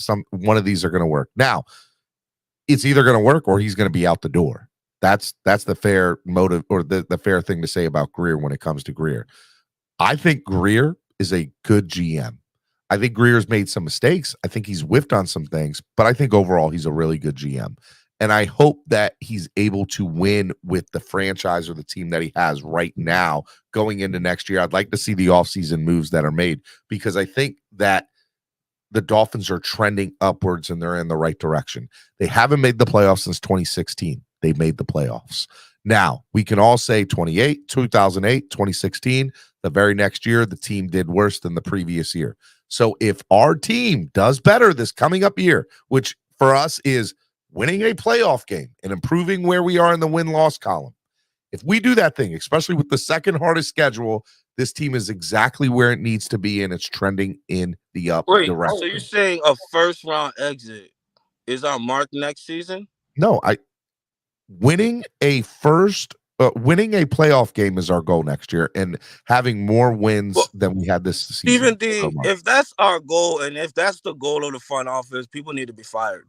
Why? People need to be fired. We won a playoff immediately. Game Brian, people need to be fired. Brian, have we won a playoff game since 2000? Oh, that's the incompetence of the front office. Why are we giving the front office a cookie because they're finally doing their job? Let me ask you, did Philadelphia become a Super Bowl contender overnight? Did Kansas City Chiefs become a Super Bowl contender? Well, maybe because they had a great GM that actually was aggressive in certain places. Like, you don't aggressive? Are you kidding me? Chris Greer is one of the most aggressive GMs in all of sports. Not in the draft, Stephen D. You know it. He's not aggressive in the draft. Whipped. He's made some bad. The only reason why he whiffed. Okay, the reason why he whiffed is because he settled. At the end of the day, there's guys that you could argue. You can even argue that Chris Greer should have went up and get. Chris Greer is not aggressive in the draft. That's fact. That is a false statement. Tell me the man has willed and dealed 1st-round draft picks for the last 2 or 3 years, and he's had multitudes. Now, if you want to say Chris Greer's talent evaluation is bad, I'll listen to that argument. But to say the man's not aggressive, that's a completely false. No. That's a factual statement. That's a factual statement. It's wrong. Hold on. What is the one aggressive move Chris Greer did in the draft besides go at number 3, go back, use that capital to go back That there is the because you want to get a definition walk. of being aggressive, Brian. Tell me Chris Greer being aggressive at draft night. Give me one moment. On draft night, nothing comes to the top of my head, but how many teams are aggressive? Of course, nothing comes to your head. Brian, listen to me. How many teams are aggressive on draft night, period? Now they're aggressive. Yes, the teams that jump over us to get their guys all the time. They do it all the time. They jump over us to get us. We do move back and forth. I don't know. You move backwards, but you don't move forward. I could say this confidently enough, without a doubt. The Dolphins have made trades on draft night, more than one in the last 2 to 3 years. You're talking about the Josh Rosen trade? That's your aggression. Knock it off, Stephen. But he's been aggressive. If Josh Rosen is aggressive, give me a break, Stephen D. Will you? It's Valentine's Day. Brian, the definition of aggressive is again, I don't have a book, the Webster's dictionary definition in front of me. I wish somebody would put it out. No, you know the definition. Don't twist it to fit your narrative. You know what he is. He's being aggressive. Now if you want to say, hey, look, he's whiffed on picks, then by all means, you can do that. You can do that. You can say that he's whiffed on picks. You can say that his evaluation as a GM for talent evaluation has been bad. But you can't tell me that the man hasn't been aggressive. He went out and traded the world for Tyreek Hill. He's made multiple trades. He's gotten really good trades, and he's made some bad ones. But he's been aggressive. The man is super aggressive. I don't understand. That is the wrong word for Chris Greer. Aggressive is a very accurate description for Greer. You want to say he's a bad talent evaluator? That's on you. But aggressive, you're dead wrong, Brian. And we're going to agree to disagree, but you're dead wrong. Anything else, Brian? This is not Wildin' Out Wednesday. Today is Valentine's Day. Today was supposed to be a day of how you fell in love with the Miami Dolphins. I didn't kick him off, by the way. He went off on his own level. I don't know if he clicked off or jumped off or got dropped, but whatever, Brian, you're wrong, cuz. Straight wrong.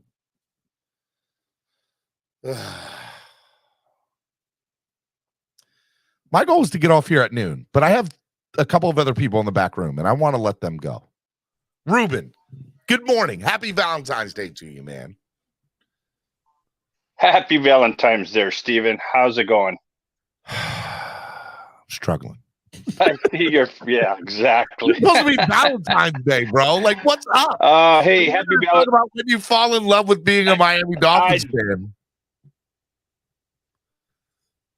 Exactly. I was watching you as my wife left to work, and I told her happy Valentine's Day, and she goes, "What are you doing?" I go, "I'm watching Steven's podcast, and he's having a little struggle with some of his people." When there was a question is, why did you fall in love with your Dolphins? And people here asking you different questions. Listen, happy Valentine's to you and your wife. I appreciate it. Listen, I fell in love with the Dolphins in 1968 as my dad was a Vikings fan. My neighbors were Raiders fans and fell in love with the colors, basically.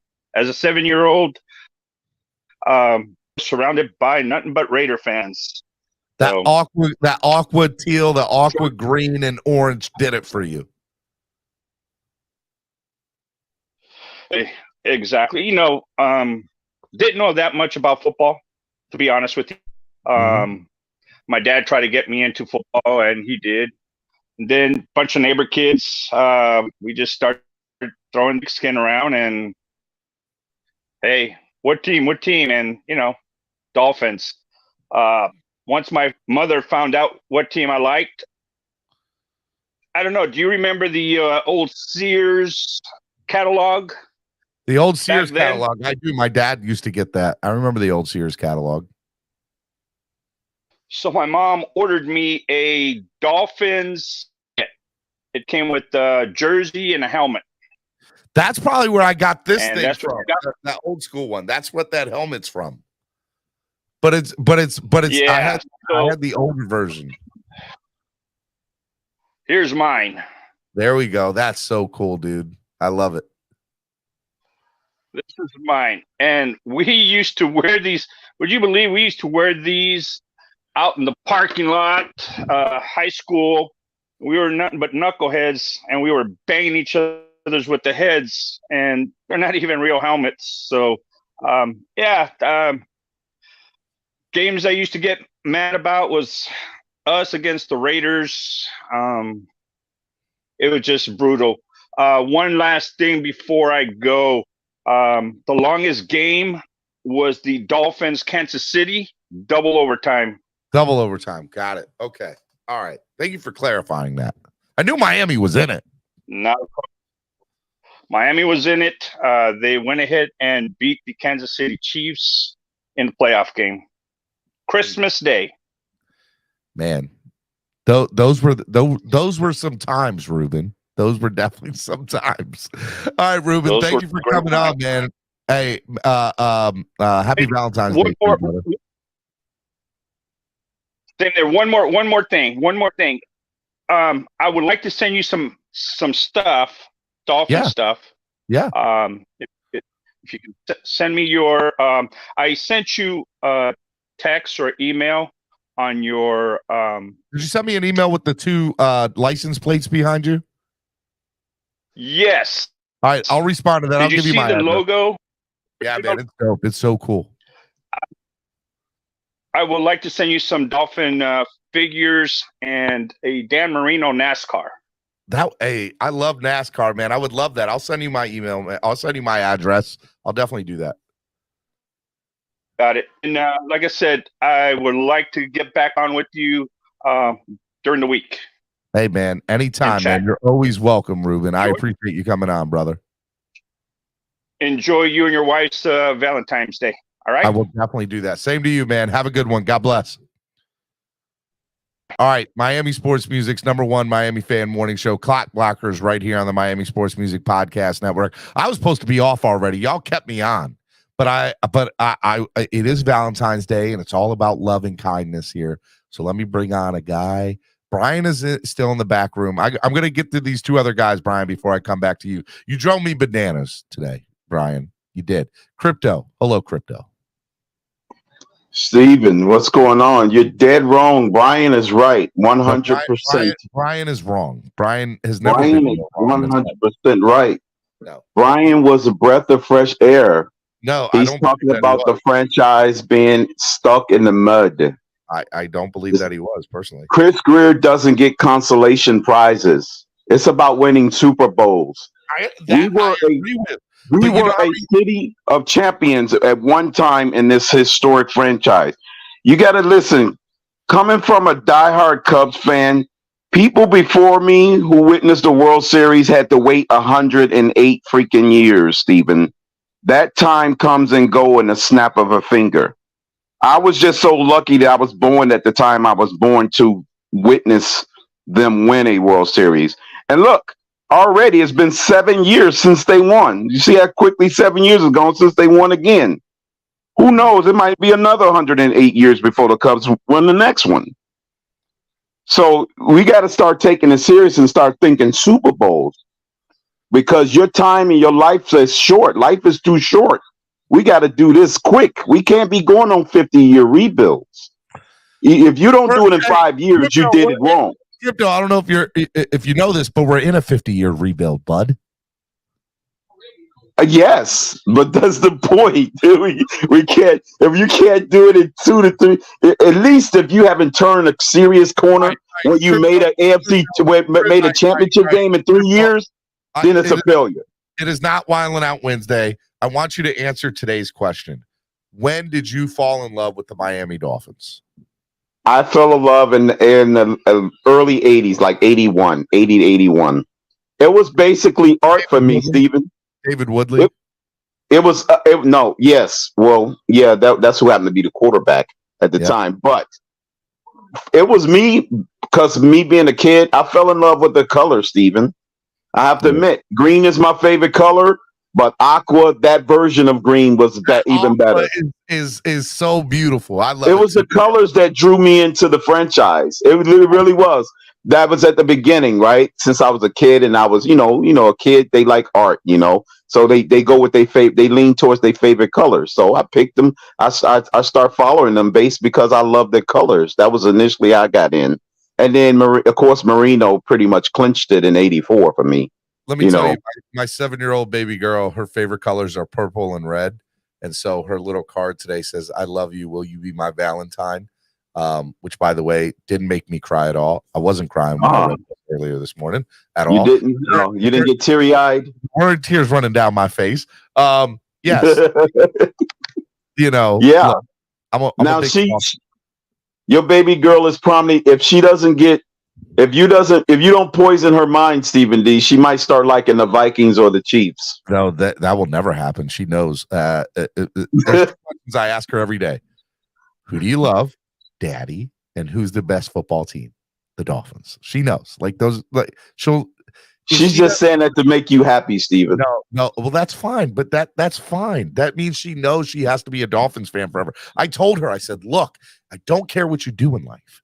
You only do two things. You love your daddy and you stay a Dolphins fan. That's it. That's all you gotta do. And you're good for life, honey. I've told her that. Good luck on that endeavor, Stephen, because I know your son is probably not going through that. My son's definitely like, Dad, why are you a Dolphins fan? You yell at the TV anytime the Dolphins are on. I know, son. This is my life. I get it. I understand. Dad, why are you mad at the Dolphins? Why my 9-year-old is legit, understands, why do you even watch the team? They kill you every time you watch them. I get it. I understand. All right, Crypto. Anything else before I let you go on this happy Valentine's Day and to you? Yeah, it was when the Dolphins became my first love when it came to sports, the Dolphins became my Valentine because of the colors.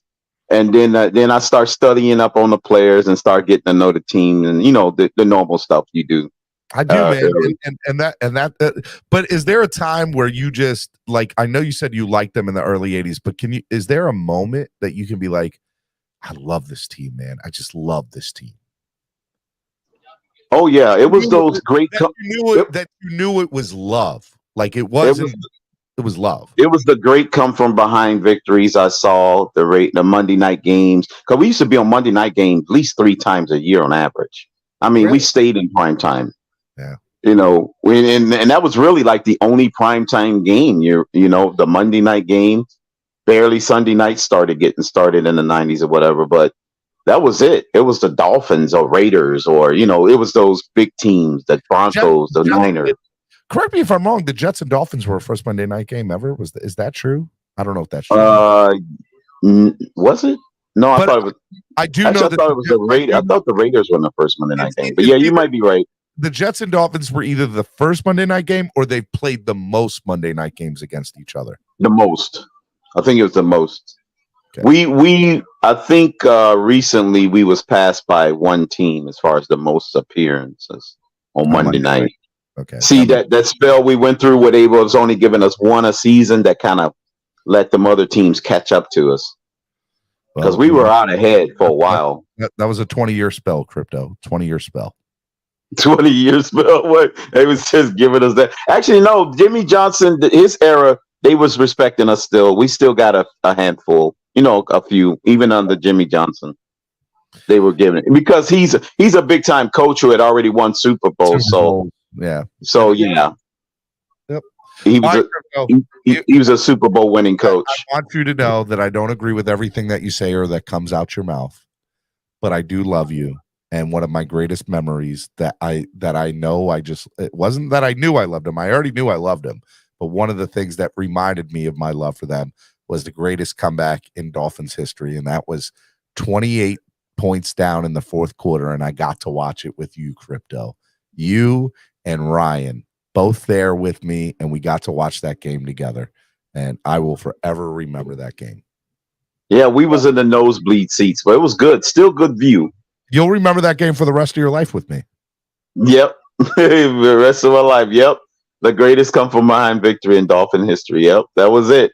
Front row seats of it. Not front row, but top row seats of it. Back row seats. It was nice. A good view, though. Love you too, man. It was good, a good view. We get to do it again. Maybe we get at the bottom of the stadium on the first level next time. I love it, man. I love it. You think it'll be early in the season, or are they going to put it in the middle of the season? We've talked about it. You know, we got the Baltimore beat down this year, the Philly Finvasion, and the FedEx takeover. So I just hope I'll be at all three. I just hope they're not like this year where all those games were in the first 9 weeks, and it was so much. I traveled. Yeah. I literally didn't sleep in my bed the first 9 weekends of football. I was traveling everywhere. So I'd like for it to be. That is a heck of a schedule. Killed me. All right, man. Crypto, I got to go. I love you, brother. Be good. All right. Love you, Steven. All right, Miami Sports Music's #1 Miami fan morning show, Clock Blockers. I got Robert back here and then Brian again. But Manalo asked, I asked you directly, why question Steven for his... Oh, I thought you were asking me, why am I a fan of the team? I didn't know you were... Manalo and Cap are going at it. All right, you two both. Stop it. Be nice to each other. Okay, we'll go Robert. Good morning. Or good afternoon. How you doing? Pretty good, man. When did you fall in love with the Miami Dolphins? It's Marino. I don't have a specific date and time. Just watch Marino play. Marino was the guy for you. Do you remember before Marino? Were you a fan of sports or were you a fan of football? No, not entirely, dude. I watched it a little bit, but it was just kind of there. Now, were your parents Dolphins fans at all? No, man. They grew up in Montana. So there was no football. So you just, because the Dolphins were on football in Montana is like the Broncos, the Chiefs. So why not Elway? The Raiders. Don't know. Marino just did it for you. Yep. That's all there is to it. I get it. And other than that, I'm a stubborn ass, and I don't change my opinion all that much. So do you remember a time where you're like, holy cow, I do love this team? Like, I know, like, this team is, I don't know why I love it, but I do. And I love this team. Do you remember a time like that? Oh, it's not a good time because I was super pissed off at the end of it. Go ahead. Tell me. I want to hear. Marino's last game, that was some trash. 62-7. 62. Yeah, that shit hurt. You know, that was not a good day. I don't remember any game before that specifically. I don't. I just remember my first memory as a Dolphins fan was 62-7. How old are you, Robert? 38. And I'm 34. So our very first memories then. Is your first memory 62-7? No, it's not the first one, but it's like the one that sticks out. Yeah, well, I guess the game I remember from start to finish. I remember watching other games on the couch with my dad. Yeah. And I remember being a Dolphins fan before that because there are tons of photos. Like my mom has this photo of me wearing this old school tennis hat with the Dolphins logo, which I wish I could find to this day because it's so cool. But the one that I just remember, it was 62-7, and I don't know why that's my first real memory, but that is my first real memory.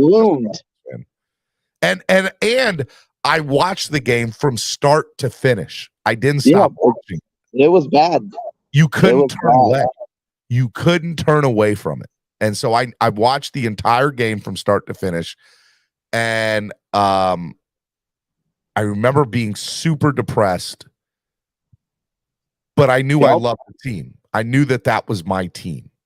And like if it hits you that hard, then I remember going into school the next day or whenever the next time I went to school and them saying, "Oh my God, your team got killed.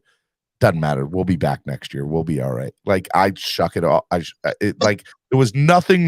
I remember my dad saying something to the effect of, "How can you watch this?" Because I'm not going to be able to watch them. Like I'm not going to be able to watch them for another, 6, 7 months, 8 months. I got to wait another 8 months to watch them again. You know how it kills me right now? Like this is literally, I said this morning, the first thing on the show. This is literally the worst part of being a sports fan is from Valentine's Day to March 15th because there is nothing on TV. I hate it. Interesting this year, Steven. Say what? Because the XFL starts this year. And does XFL start this weekend? You're breaking up, Robert. I don't hear you. Oh, man. No. I don't know. I don't know when the XFL starts. But yes, look, I mean, you do have the XFL, but I'm not getting. But my son, they had the USFL commercial on the Super Bowl. Yep. And so my son's like, is there any team that you like there? And I was like, nah, not really. There's not really a team that I like there. And my son was like, well, why not? And I thought about it for a second. I'm like, well, I like sports. And I guess the DC Defenders, because they're close to Maryland here. I guess they were fun to watch, but I don't have there will never ever be a football team that I have an affiliation with and love for the way I have for the Dolphins ever. I would get to that. And I'm not saying that, but I'm saying the time can be filled. You can sit there and it's not NFL football. It's not NFL football. I'm not arguing that. Sound level's different. And yeah. But it's not what it was even 5 years ago. All right, Robert. Anything else before I let you go, man? Yeah, I'm with you. I think there's a difference between successful and being aggressive. I think Chris Greer's aggressive, just somewhat unsuccessful at it. Yeah, look, if you want, and that's an entirely different conversation. I agree. I think if you want to argue with me about his success as a GM, I can deal with that argument and take that debate. I'll debate you on that. And to me, it's a fair debate that I can hear the other side and be like and open to hearing it. I get it, understand it. I understand why you don't like Greer. That's fine. But to say that he's not aggressive, are you kidding me? That man is one of the most aggressive GMs in the history of sports. And so, that's it.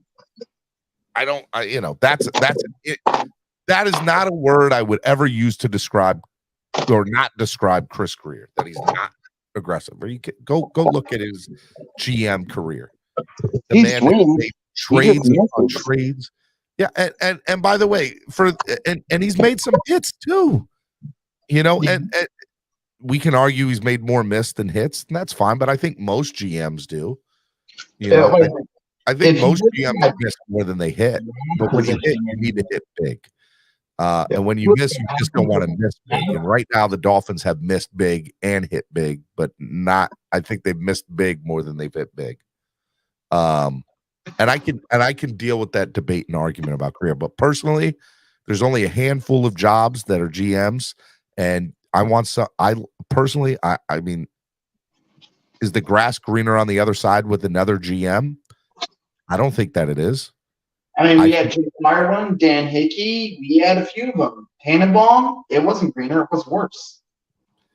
And out of all the GMs we've had, in my opinion, Greer's the best out of all those names that you've said. So, my opinion, you don't have to agree. Just how I feel about it. So, no, I agree with you on it. Like, it's fair to argue the point of he's missed. Then go look up at percentages at how often people miss.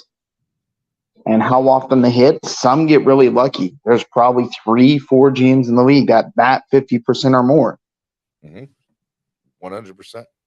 All right, Robert, let me let you go, man. Happy Valentine's Day to you. I hope you enjoy your day. You're the man, brother. Yep, you too. Miami Sports Music's #1 Miami fan morning show, Clock Blockers, right here on the Miami Sports Music Podcast Network. I'm your host, Stephen Daniels. You can follow me on all social media at Stephen D SKPL. If you enjoyed the show today, please donate to the channel, help the channel grow. It is Hot Take Tuesday. It was a lot of fun hanging out with y'all today. And tomorrow's Wiling Out Wednesday. That's right. Tomorrow is Wiling Out Wednesday. We're gonna have a full panel. Bands will be in full effect. Let's raise some money for the channel tomorrow. This has been a slow month. Need your help to keep this train moving and keep this show going. So let's go. Donate to the channel. If you like what you saw today, you can always donate on Cash App, which is $ MSM Podcast Network, or PayPal MSM Podcast Network. You can do that there. Help the channel grow by donating. Big deal. And hope you all like it. Again, it was a lot of fun hanging out with y'all today. I love y'all. Y'all are the best fans in the world. And I will see y'all tomorrow right here on the Miami Sports Music Podcast Network. Happy Valentine's Day. Go hang out with your loved ones. Peace. Only fans up in this house. We've been waiting, yeah, we've been patient. Now it's time to cash out, no discount. Super Bowl, yeah, we in route. I don't know when, but it's close. I don't want to overhype, but I just know I like it. So excited. Leave